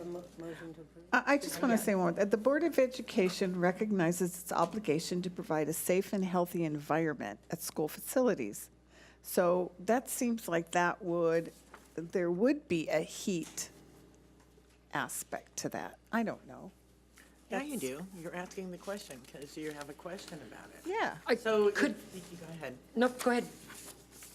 I wasn't finished. You weren't finished. I think there is a difference between we set the precedent and the rules under the board policy. And by the way, I had a hard time figuring this out when I was first on the board because I wanted to understand, okay, this is what you're going to do, but how are you going to do that? Yeah, exactly. And so that's where the ARs come in. And when we need all staff and, and our, community members, our PTAs and groups that come, to understand, and so the ARs are how to. Right. But this is what we want to ensure. So. But I have a question that follows up with yours. On number 2, on the first page of that policy. Limiting outdoor activities when necessary due to blah, blah, blah, blah, blah, blah, blah. High levels, excessive heat. Wouldn't tell you how or do anything else, but if you're going to talk about smoke, smog, ozone, and high levels, I don't know why, especially when it's been asked for so many times to have it specifically put into something, to have it named, that would be the place to put it, in a comma and add-on in one of those, including excessive smog, smoke, comma, ozone, excessive heat, or, you know what I'm saying? We could stick it in. Would it hurt anything? What I'd like to do is do a little bit of research on this. Okay. To see if there may be another policy or whether it fits here. As you know, we're looking at the CSBA model, and it's not included in here. Okay. And I'm wondering if that might fall under a different category. Okay. But this is kind of environmental issues. We got air quality. We have outdoor air quality, which we've also reviewed that policy and what we do. Like, for example, right now, if the smoke from the fires affects us, we have a procedure in place for that as well. But it does not address weather conditions in here. But if this is one that you'd like me to do a little more research and come back at the next board meeting, I'd be happy to do that. I would like Okay, that. yes, we would like that. Thank you. We would. Okay. All right, so we will move on. There was a lot of citations on that one. All righty. 3516. Is there a 3516.5?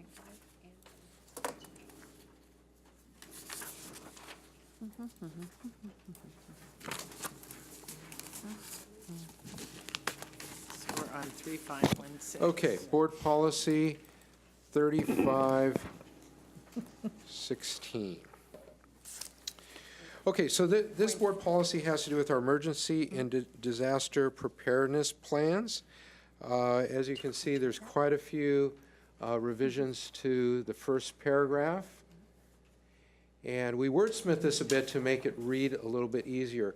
But the added words here is, we still have routine and emergency disaster procedures, but we added the words adaptations for individuals with disabilities in accordance with ADA.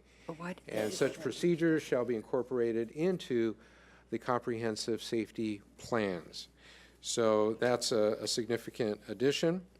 In the following paragraph, in developing the disaster preparedness plan, the superintendent designate shall involve district staff at all levels as appropriate and collaborate with emergency responders and health and mental health professionals.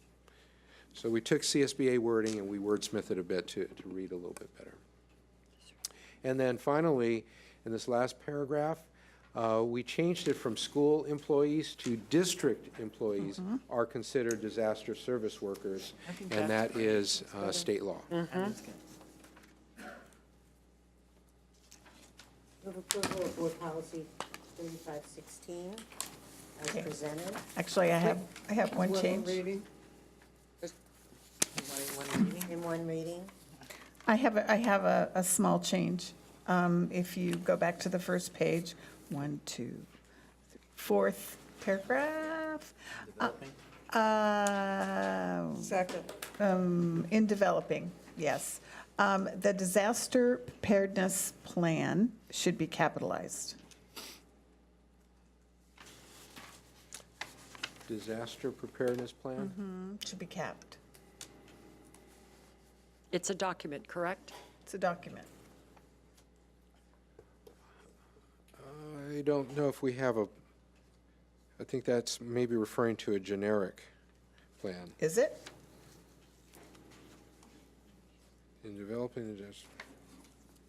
Yeah. I think the comprehensive school safety plan is a document. It is, But I don't know if the disaster preparedness preparedness plan it's in not this a document? context is a specific document. I think it's. So you might change that wording a little bit by saying in developing and cross out the. So in developing disaster preparedness plans, Oh, excellent. then you don't have to capitalize it. Okay, So we add So an you S. cross out the and put an S at the end of plans. very good. Okay? Thank you. So with that amendment, what we do taking for out the and adding S to plans. Yes. Okay, so Ms. Yelsey moved, Franco seconded. Ms. Franco seconded. Are you okay with the change? All in favor? Aye. Any opposed? Okay, passes. Thank you. Moving on now to emergency schedules, board policy 3516.5. And the only change here was more of a typo, where there was a space between web and sites. It is now websites, one word. I think we'll come across more of those in the future. Move to adopt board policy 3516.5A and B as presented, and in one reading, please. Second. Okay, moved by Mrs. Black, seconded by Ms. Metoyer. All in favor? Aye. Any opposed? Okay. Okay, the next board policy is 3540, transportation. No changes other than updating governing board to Board of Education. move adoption of the Board Policy 3540 as presented in one reading. Second? Okay, moved by Ms. Metoyer, seconded by Ms. Black. All in favor? Aye. Any opposed? Okay. 58. I know this is All right, employee security is actually 3 board policies that mirror each other, 4158, 4258, and 4358, each representing a different group of employees employed by the district. That's certificated, classified, and management, all saying the same thing. The change here in this paragraph just elaborates, I think, a little clearer what we currently have, and that is the fact that the board may pursue legal action on behalf of an employee against an individual to recover damages for injury caused by the willful misconduct of that individual. And this is only in the employee's scope of his performance and in retaliation of in retaliation for a lawful act in the scope of their employment. That's what I meant to say. Okay, moving on, we have another paragraph here where we've added, unfortunately, saddened, this is the world we live in now, that we do need to practice and respond to an active shooter situation, so that's now added in here. An updated ed code. And then finally, this is recommended language from CSBA. And it puts in writing very clearly that employees shall not carry and possess pepper spray while on school property or school activities. But there is an allowable exception with the superintendent or designee that could allow that for self-defense purposes. So there is an option there. But in general, employees are not to bring pepper spray onto any school campus. And I don't know if anyone has had a pepper spray experience, but even just the slightest bit of pepper spray can really cause a lot of damage to a lot of people in a short amount of time. So this is a very dangerous type of object.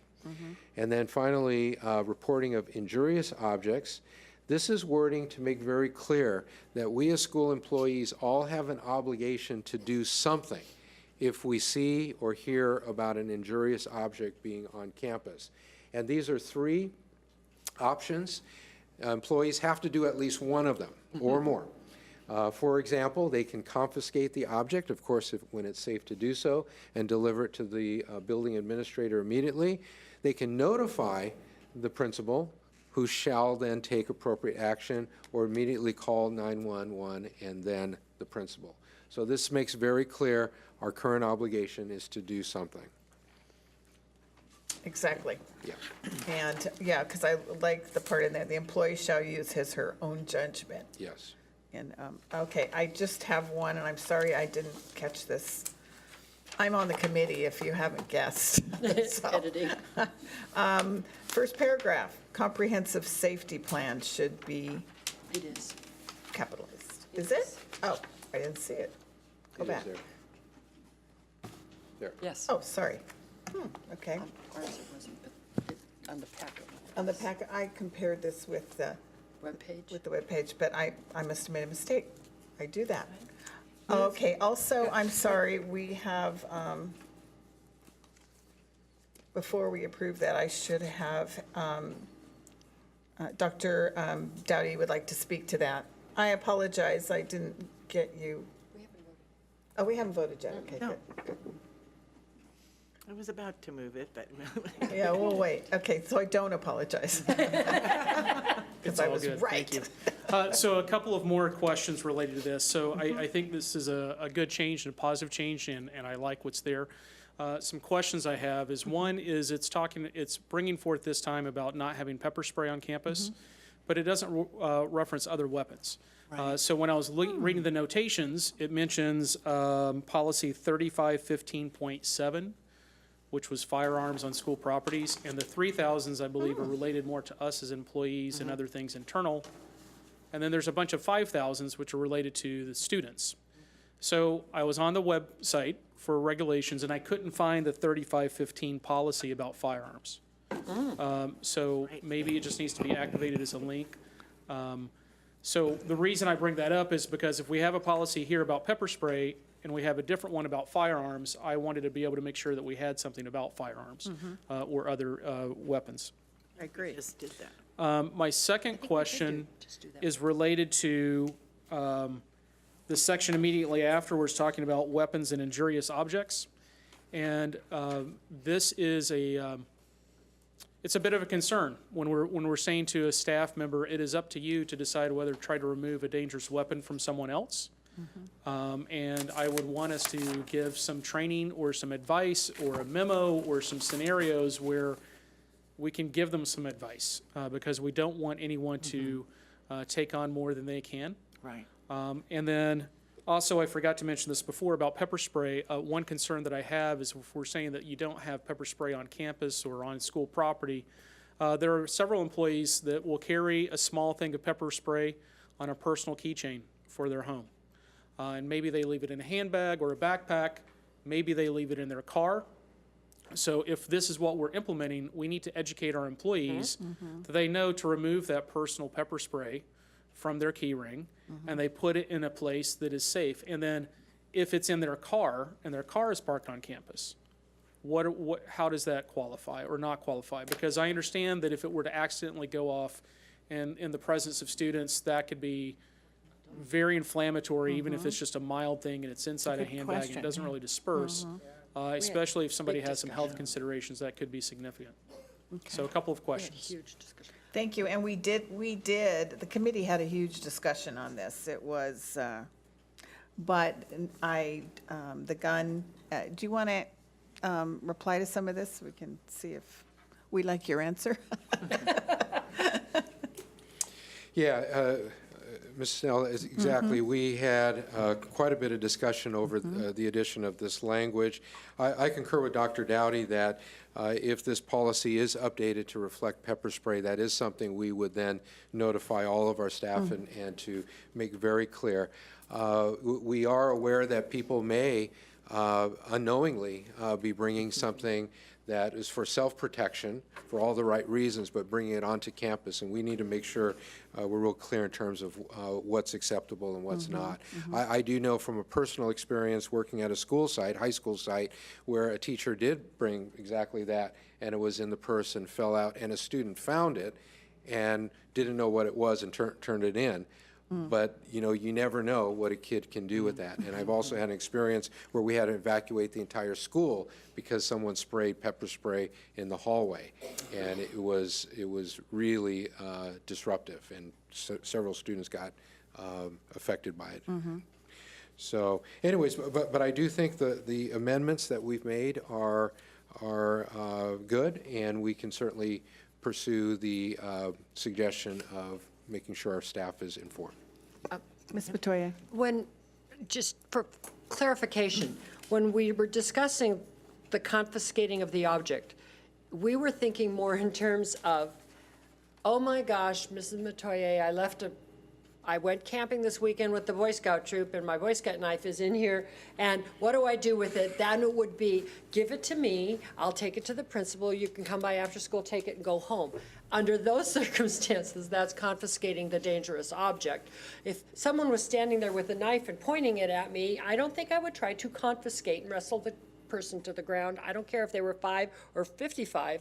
That would be the calling 911 piece. But I like the fact that Mrs. Snell emphasized this is the employee's judgment. Should we have more training to make sure that staff members know that we've just approved this and these are your choices, but it's your call? But if you notice that the principal gets involved in every single one of the possible options. But sure, we should absolutely let our employees know and give them some training, even if it's that discussion during a staff meeting. But yes.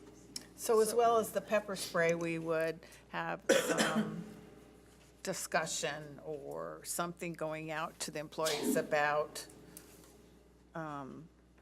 reporting of injurious objects. Right. I think with this amendment, we'd send something out in both of these categories of pepper spray and reporting injurious objects.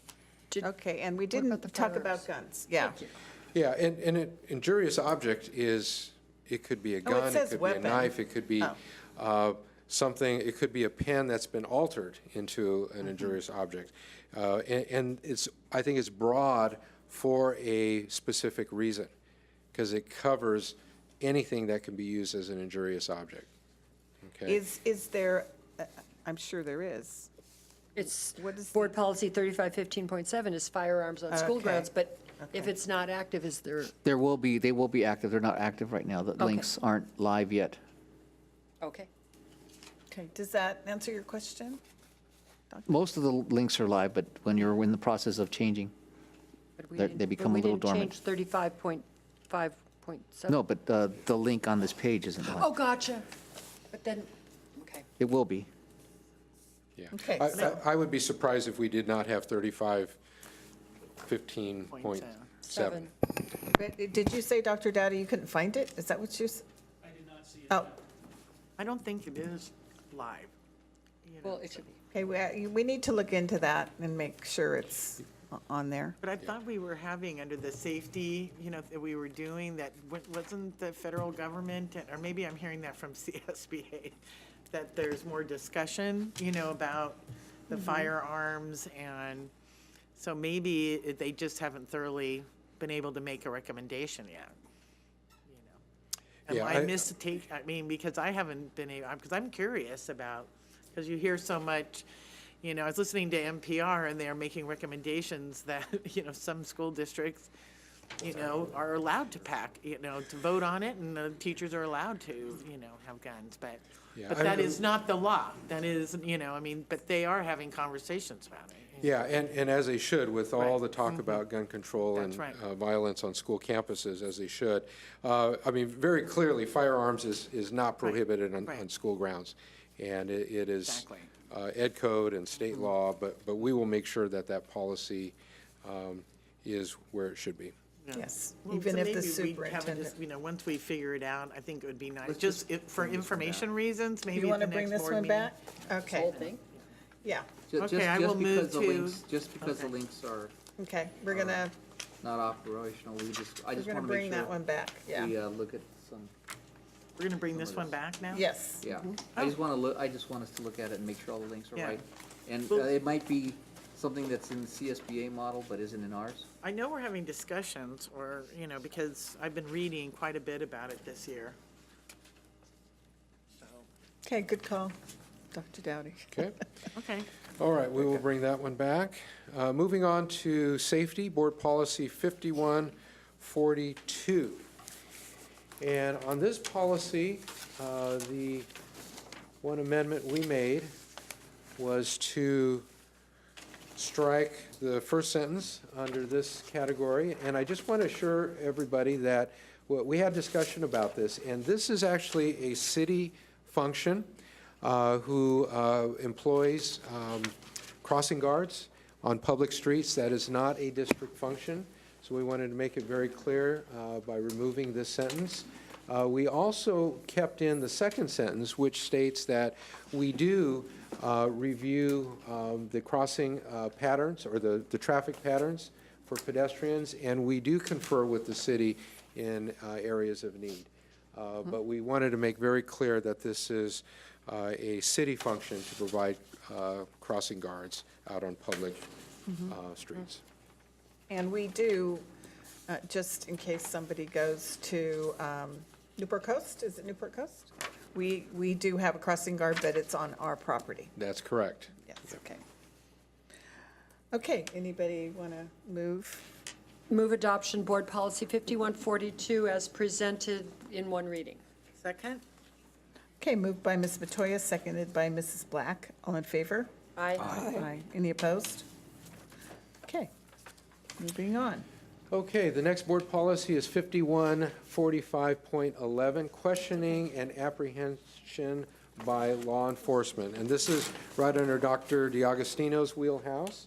But he has reviewed this policy, and really the only update we're making is to the governing board, to Board of Education. Okay. Okay. Move Board Policy 5145.11 as presented in one reading. Second. Okay, moved by Ms. Metoyer, seconded by Ms. Franco. All in favor? Aye. Any opposed? Okay. 0400. Okay, somebody very familiar to you? Vanessa Gailey will come up and just kind of briefly walk through the changes of this plan, or this policy. Okay, we're looking at Board Policy 0400. We've made quite a few changes.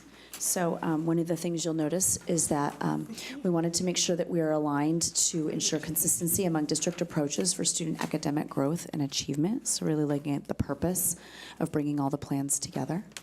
And then you'll also notice that we're mentioning the LCAP, your favorite, and making sure that all of the plans are aligned to the LCAP. And as determined by law or determined by the board to be in the best interest of the district. So really, we're looking for alignment across all of our plans. And one of the things that we wanted to highlight is the need for broad stakeholder input, and noting that when it's required by law, shall be inclusive of the different committees, and that the district comprehensive plans are subject to review and approval by the board. So noting your important participation in the process. We've renamed the plans comprehensive plans. We've included LCAP here. And then note that the school plans may be subject to review and approval by the superintendent or designee, except when law or policy dictates that required review. Okay, I just have one change, and I'm sorry I didn't catch this. It's on the first page, second paragraph, and it's just local control and accountability plan should be capitalized. We'll make that adjustment. Okay. Oh, good, wonderful. I move to adopt the board policy 0400 A and B as presented in the one reading. Second, somebody second. Second. I'm trying to share the wealth. Moved by Mrs. Black, seconded by Ms. Otoye. All in favor? Aye. Aye. Any opposed? Okay, 420. Oh, boy. Okay, so we're also moving along to this policy, Board Policy 0420A. We were able to delete the reference to the categorical flexibility that was enacted years ago. And of course, updating our name to the Board of Education. And here you can note that we did make that correction to LCAP, Local Control and Accountability Plan. And really what we wanted to do was highlight that all of our planning is aligned to this LCAP at the school site as well, and really focusing on school improvement efforts. And again, that we as a governing body, the superintendent designee, are going to provide direction on how to make sure that the plans are aligned in a cohesive strategy. And of course, that they're going to follow Ed Code. An adjustment, federal Every Student Succeeds Act updated the name of the single plan to the school plan, so we've made that adjustment throughout our policies. And this here notes the components where we recognize that there is a school site council or other school advisory committee participating in multiple plans, and that the school site council is the determining factor for a school plan for student achievement. Needed updating. It did need a little bit of Appreciate that. And so through here, what we did is we updated the reference. So we took out single plan for student achievement and updated it just with the acronym SPSA, which now in all of our heads will say school, not single.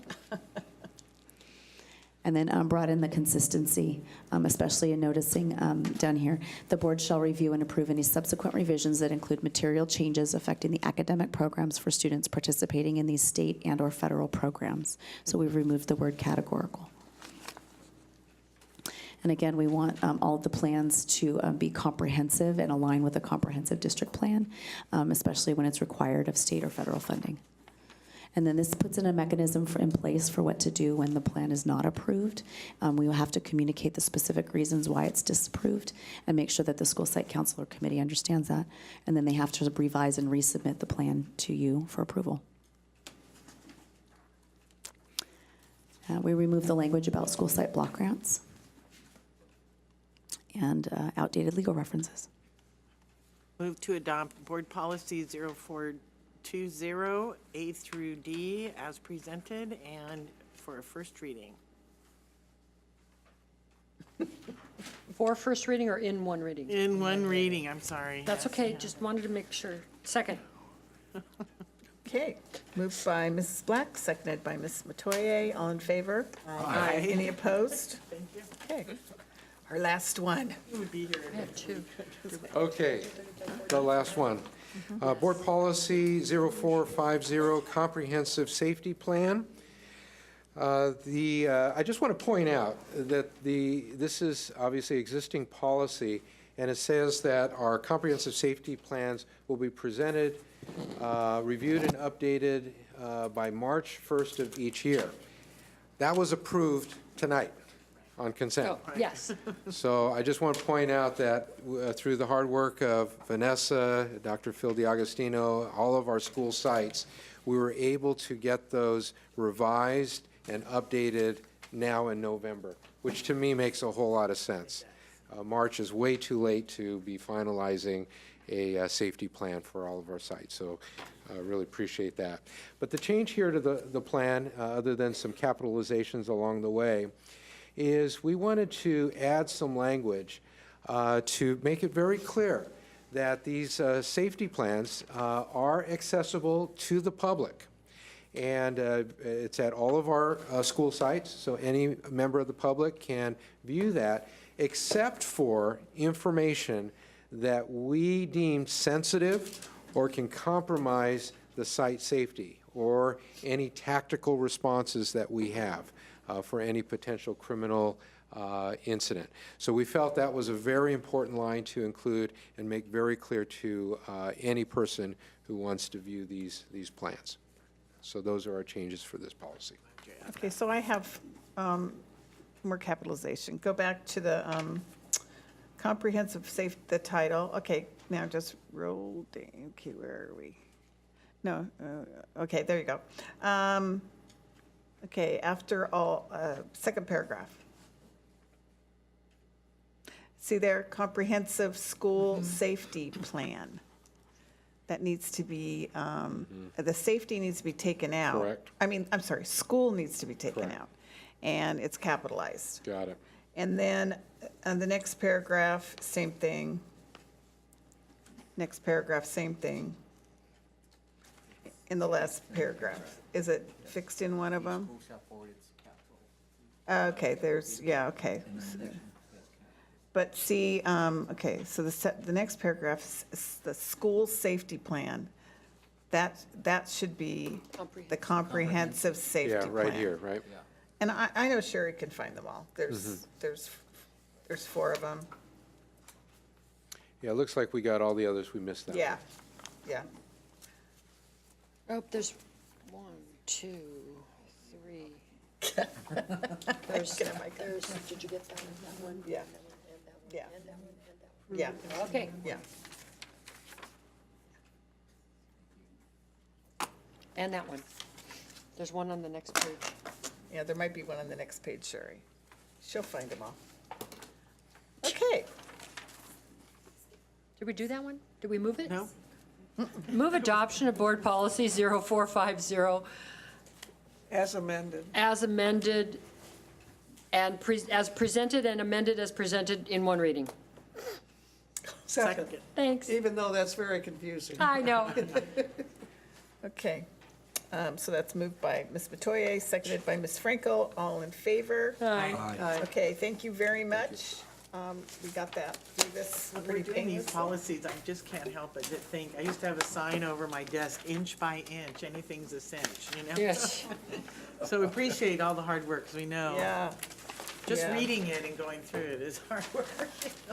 I know, we did it relatively quick, but I think our meeting was like 3 hours or something. Thanks to the committee. Thank you to the committee, yeah. Because what we did here, we did with every single one. I know. We appreciate it. I know you do.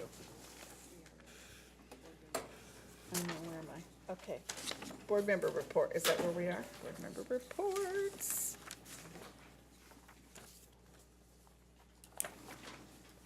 Okay, and we're going to start with Ms. Yelsey. Mrs. Yelsey. Okay, thank you. I guess it's been a long time since we had a meeting. It feels like it. Yeah, Seems so like- way back of last month, I went to 2 jogathons at elementary schools, and they have come such a long way at all our elementary schools, and they raise a lot of money. And they're super fun, and I was at Harbor Views most recently, and I think Dr. Schmidt this year ran 12 or 14 miles total the whole day because he ran with every class. It was pretty impressive, but they were really fun. Reflections, I'm looking forward to that here at the district. I did go to Newport Coast and Corona Del Mar to see their winners. They had a night each for those, and they're really, the theme this year is Heroes Among Us, and they had some really incredible entries. So looking forward to seeing all the winners on that. Veterans Day assemblies all over the district. I went to the one at Harborview, which a lot of schools do it well, and nobody does it better than they do. The community really gets into it, and they invite all the parents, grandparents, friends, the students bring them in, and then the veteran always gives a shout out to whatever student is in the audience, and it's such a thrill, and they're very, very patriotic community, so that was very nice. The day of professional development, I went to Lincoln and watched a little of what they were doing, and it was centered around math. And then I went to the high school where the 6th grades had all gone over there, but the 6th grade and all of the middle school were doing their professional development. And a couple of teachers I know mentioned to me that sometimes they don't look forward to these days of PD, but they thought this one was so good. They were just so impressed. So I thought I'd pass that along to the powers that developed it, because I know it took a lot of work. There were a lot of presenters that came from other places, and it very well received.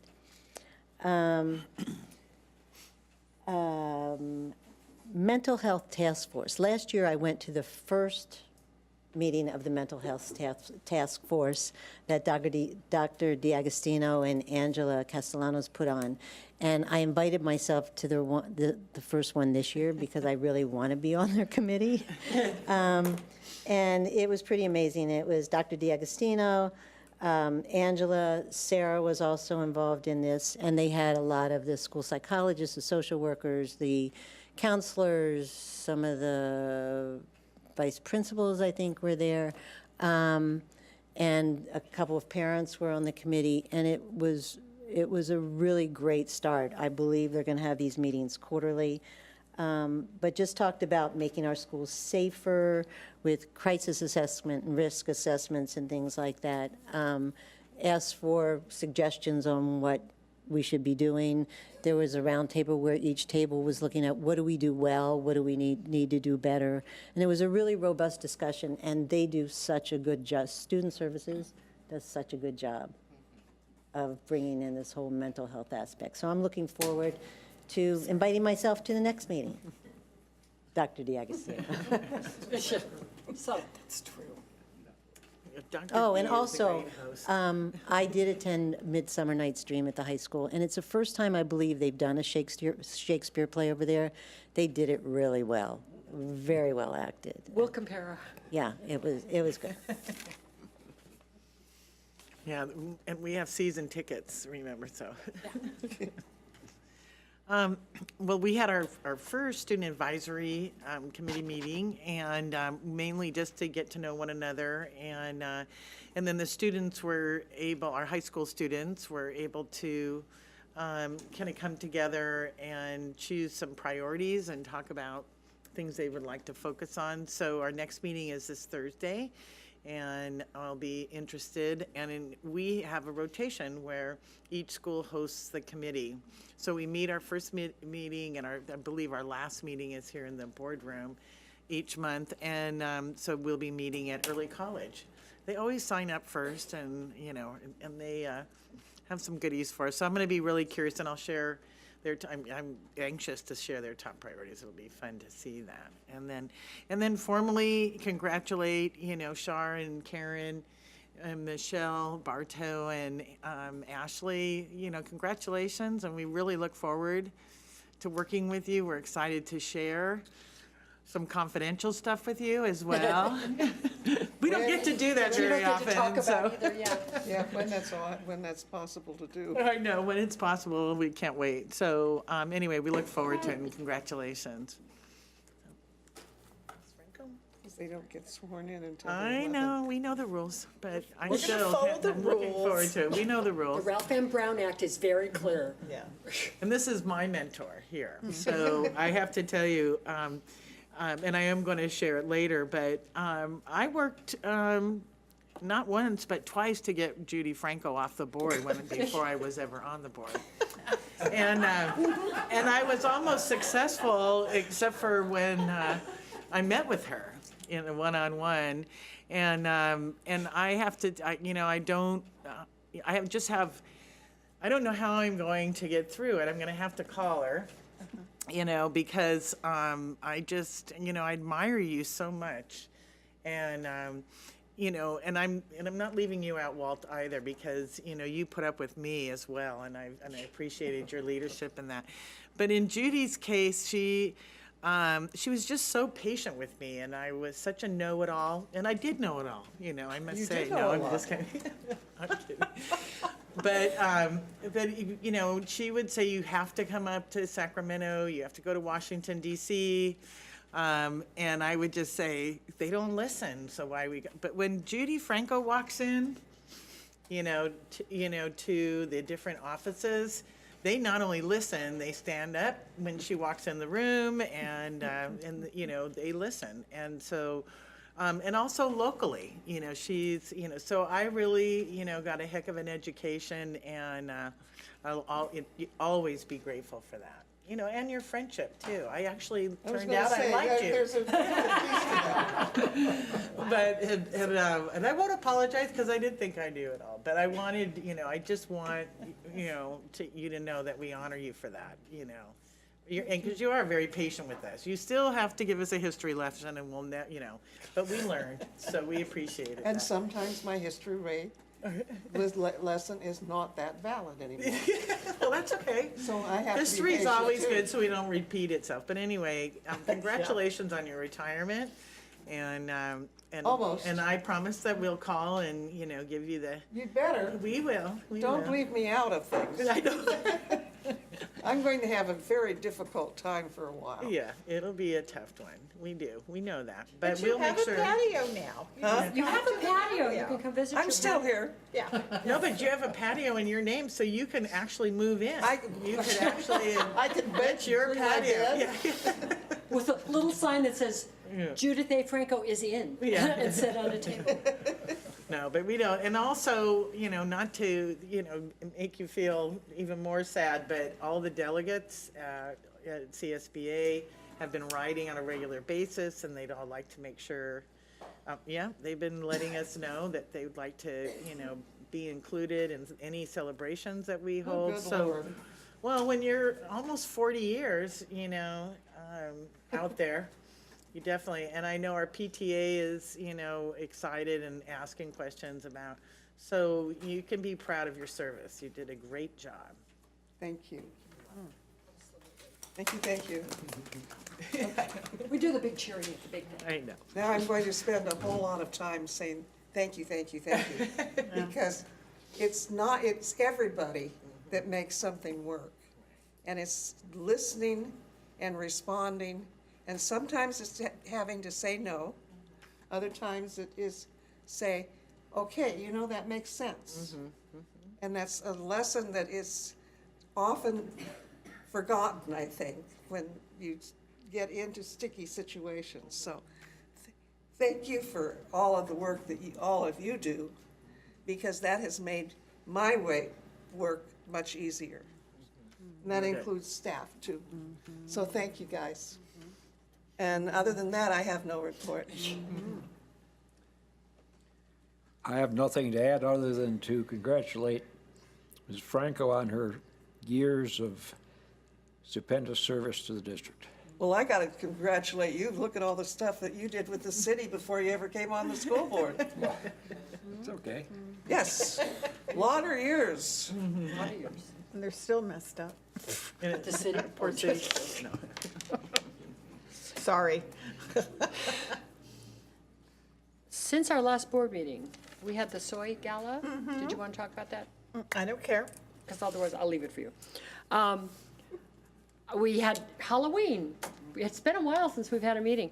Transportation did their Halloween haunted house. It has to be one of the best ones they've had. It's really challenging to make a haunted house that's really not scary, but it's supposed to be scary, but it really isn't scary because of all the small children that are brought to go through the haunted house. And transportation does an outstanding job. It's so much fun. And then on Halloween, I was able to go to Davis and join the 3rd grade in doing, like I love it, another subversive math and science lesson called The Great Pumpkin Caper, where the students measured, weighed, counted pumpkin seeds, named their pumpkins, and it's a hoot. And it was really fun. And on November 1st, Mrs. Floor and I went to Costa Mesa High School and crashed the district's music specialists' professional development, all-day professional development, and they had guest teachers coming in from local colleges and not so local colleges, and preparing the music teachers to prepare their students for an all-day music training in January. And what I thought was the most fun was attending we ended at the end of the jazz band type thing with this batch of music teachers, and then they went into strings. And in the jazz band part, the music teachers looked real comfortable and were doing great. On the strings, they were attacking, oh gosh, I can't remember who they composed. One was Beethoven and one was another composer. And I'm looking back, I'm seeing all the notes on the page, they're all looking back, and one looked at me and went, I'm really only at the hot cross buns level. And one of our elementary teachers in that session could play the violin. And so that was fun to watch her keeping up and everyone else kind of going like this and getting every 4th note. And it's very humbling and creates great empathy as a teacher when you remember how hard it is to do something that you're not good at.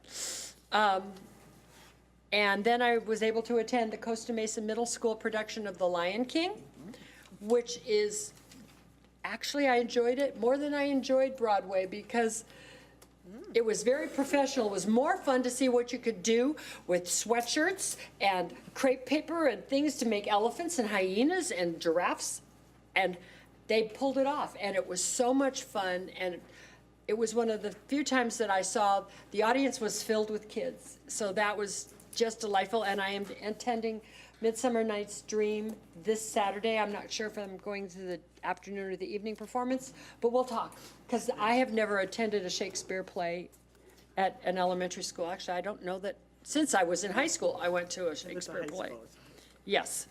And I did attend Veterans Day at Sonora, and having been the principal at Harborview, I know what a great Veterans Day Harborview has, but I have to tell you that Sonora's Veterans Day had a very fabulous representation of veterans, both from past and current service, and they too get to have their little ones there. And at Sonora, every single student comes up and thanks each and every veteran for their service at the end of the performance. So of the celebration, while it takes a long time, it's very touching. And one of the teachers, Mrs. Fenn, Sonora has a garden, as do most of the elementary schools, and her project this year was to adopt 2 of the flower beds outside of her classroom, and the students voted to make them patriotic garden beds. So they painted the wood red, white, and blue, and they planted red, white, and blue flowers. So they brought the veterans over to the flower beds, and it was really beautiful, great photo op. But it's touching to see how the little ones are in awe of men and women in uniform, and it always makes me in awe of women and men that can still get in their uniforms. That's always such a thing. I'm jealous. But yes, it's been a while and we were busy. Okay. So as Charlene mentioned, the Soy 25-year celebration, I don't know if any of you went, it was great. It was spectacular. Where was it? The Met? The Met. I didn't know where that was. but it was an extravaganza and really nice, yeah. So, and I just want to say that I first met Judy in PTA, and when I was the PTA president of my elementary school, and I didn't even care about the school board. It was all PTA. So, and she is such a mentor to all the new presidents that come in and don't really know the rules, and it's kind of overwhelming because there are all these rules. And she would tell stories. She would encourage us to come to the convention, and we would really get to bond the different leaders from the different schools and discuss our problems, and it was really great. And you were responsible in part for me going forward and continuing to be involved with PTA, and I think PTA does so many great things for our schools, and one of the best is that they bring the parents together. It's not about putting on the best fundraiser. It's not about any of that. It's about getting parents involved and getting them to talk to each other. And that's what makes a good school. And I have to say, of everyone on this board, well, not everyone, but I never see you be disrespectful to anyone. I never, to staff, you don't agree on a lot of things, and you make your feelings known, but you are always doing it in a kind way. And that is, I hope we continue with that, because that's the sign of a healthy governing team, is that you can talk through your differences and have respect for another person's opinion. So you will be missed, and you will be missed as well. Thank you. Mr. Davenport. Although, you don't yell at anybody either. No. Not often. No. Well, He, that's but 100% he, true. when he doesn't agree with something, he tells you. Yeah, he tells you. So you will be missed as well.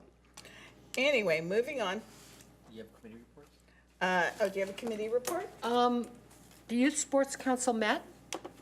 They also congratulated Judy because she goes to the Costa Mesa Youth Sports Council, because Newport Harbor High School is 60% Costa Mesa students. So she represents Newport Harbor there, and She was the first one to start going to those meetings. Yes. Yeah. And so she was thanked for her years of Yeah. service, and I promised her donuts and coffee at the last meeting. at the last meeting in December. And as long as you're saying, Mrs. Franco, who was the first person that I really got involved with when I was PFO president at Bear Street School, and Bear Street School was being closed. Then we were closing. And we were melding with Paularino, and at that time, the amount of students coming from Bear Street was greater than the amount of students that were in Paularino already. And she was so worried that we'd come in and we would try to take away the PTA at Paularino. And what she didn't come in and voice those opinions at all. What she said was, you know, I think this is a great opportunity for you to go to convention and understand what PTA is all about. And you did. And I did. In fact, our whole board, of course, but we were closing. We had 4 people on our board. It was a very not happy time. And the 4 of us went and had a great time, and I learned an appreciation for going to conventions, because the camaraderie of the group that goes builds, and you learn similar things and different things, and then you share, and it was just such a good experience. And personally, I found out that PTA paid for the insurance, and we didn't have to pay for the insurance, and she could have had me at that, but I got to go to conventions. So she could have had me at that. You mean I don't have to go out and find an insurance company to insure everything we do? We got Paularine to agree to send you. Yes. Well, that you did. Yes. I just got to go, and we joined. So it was great. I'm done. Informal reports. Well, if you don't mind, Madam President, you let me know something tonight that I think I need to share. Okay.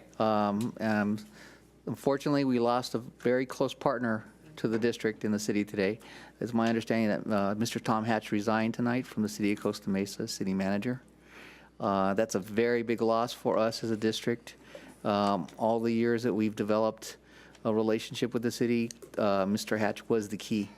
He was the one that you could always trust on his integrity, and that his word was his bond, and he was always willing to listen and to consider alternative perspectives, which really made it a lot better for us. So without Mr. Hatch, it's going to be a tough row for us because we don't know who we'll be dealing with. And like all relationships, it takes a while to build that trust. But big loss for the city, big loss for us.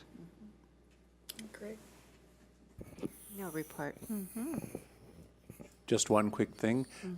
We've made great progress on the CDM sports fields drawings. And so tomorrow afternoon at 4 o'clock, Ara Zaresny will be meeting with the working group to go over it with them. And then we will be bringing it all to you at your very next board meeting for a report. Exciting. Not an inch by inch. Yeah, inch by inch. Oh. So in December, you'll receive your audit report, some scintillating reading about that. And in the audit report, that's really governed by a board. It's called the Governmental Accounting Standards Board. And they decide what gets counted, how it gets counted, and how it's displayed. And they've recently made some changes regarding other post-employment benefits. And we look forward to bringing to you soon a scope of work to be able to look at an actuarial study regarding OPEB, and then coming to you with some recommendations about that. Mr. Trader, could you tell everybody what OPEB means? Yes, other post-employment benefits would include, think, for example, the employees that will be taking care of the Judith A. Franco courtyard. They have some obligation. The district has some obligations to them between the ages of 55 and 65, if they so retire and they're eligible for that, to cover some health and welfare for them. And so there's a cost associated with that. And back in 2005, the board exercised some great foresight in beginning to take care of that, to earmark funds for that. And this essentially is the next step in funding OPEB liability. So we look forward to bringing that to you very soon. Okay, thank you. As Ms. Yelsey mentioned, November 1st is a big day for us in Ed Services, and just wanted to really thank the team. And the team includes obviously all of Ed Services, all of Student Services, basically the entire district, from support staff to principals, helping kick off PD days. For the most part, it was an extremely positive, successful day. We did take some feedback as well, and we'll make it even better for next year. So just thank you to everybody, and including the teachers in that, and all the hard work they put into that day. Thank you. As you're aware, last week we launched our first thought exchange. And it went live. It went out to all of our secondary schools, to parents, students, and staff of our secondary schools related to school-related teen stress. I want to give you a little update. We're midway. We still have one more week as it closes next Monday on November 19th at 8 p.m. So we still have a week. But as of today, we are up to 861 participants who have shared 800 thoughts and 18,832 ratings. Oh, good. So I get to take a peek every now and then on this wonderful dashboard. And I tell you, when we're ready to share the final results, I think it will stimulate some very important conversations around the district. Good. I like sitting on the end because I feel like I get the last word in, but I have no report tonight. Okay. Mrs. Yes, Snell, go would you ahead. Before we adjourn, could I make just one little announcement? Sure. On Friday is the turkey trot at Ensign, which goes all school day, because they run around the track during what would be their PE period. So anyone who would like to or has time to come and help pass out prizes and things like that would be much appreciated. It's this Friday, all day, all school day. Okay, Okay? great, thank you. Thank you. All I was going to ask was to remind everyone that our next board meeting is on a Monday. So it's different and weird and strange, so it's on a Monday, not a Tuesday. Yeah, you better remember or you'll miss it. Yeah, could be scintillating. Okay, do I have a motion to adjourn? So moved. Second. All in favor? Aye. Okay, thank you for coming.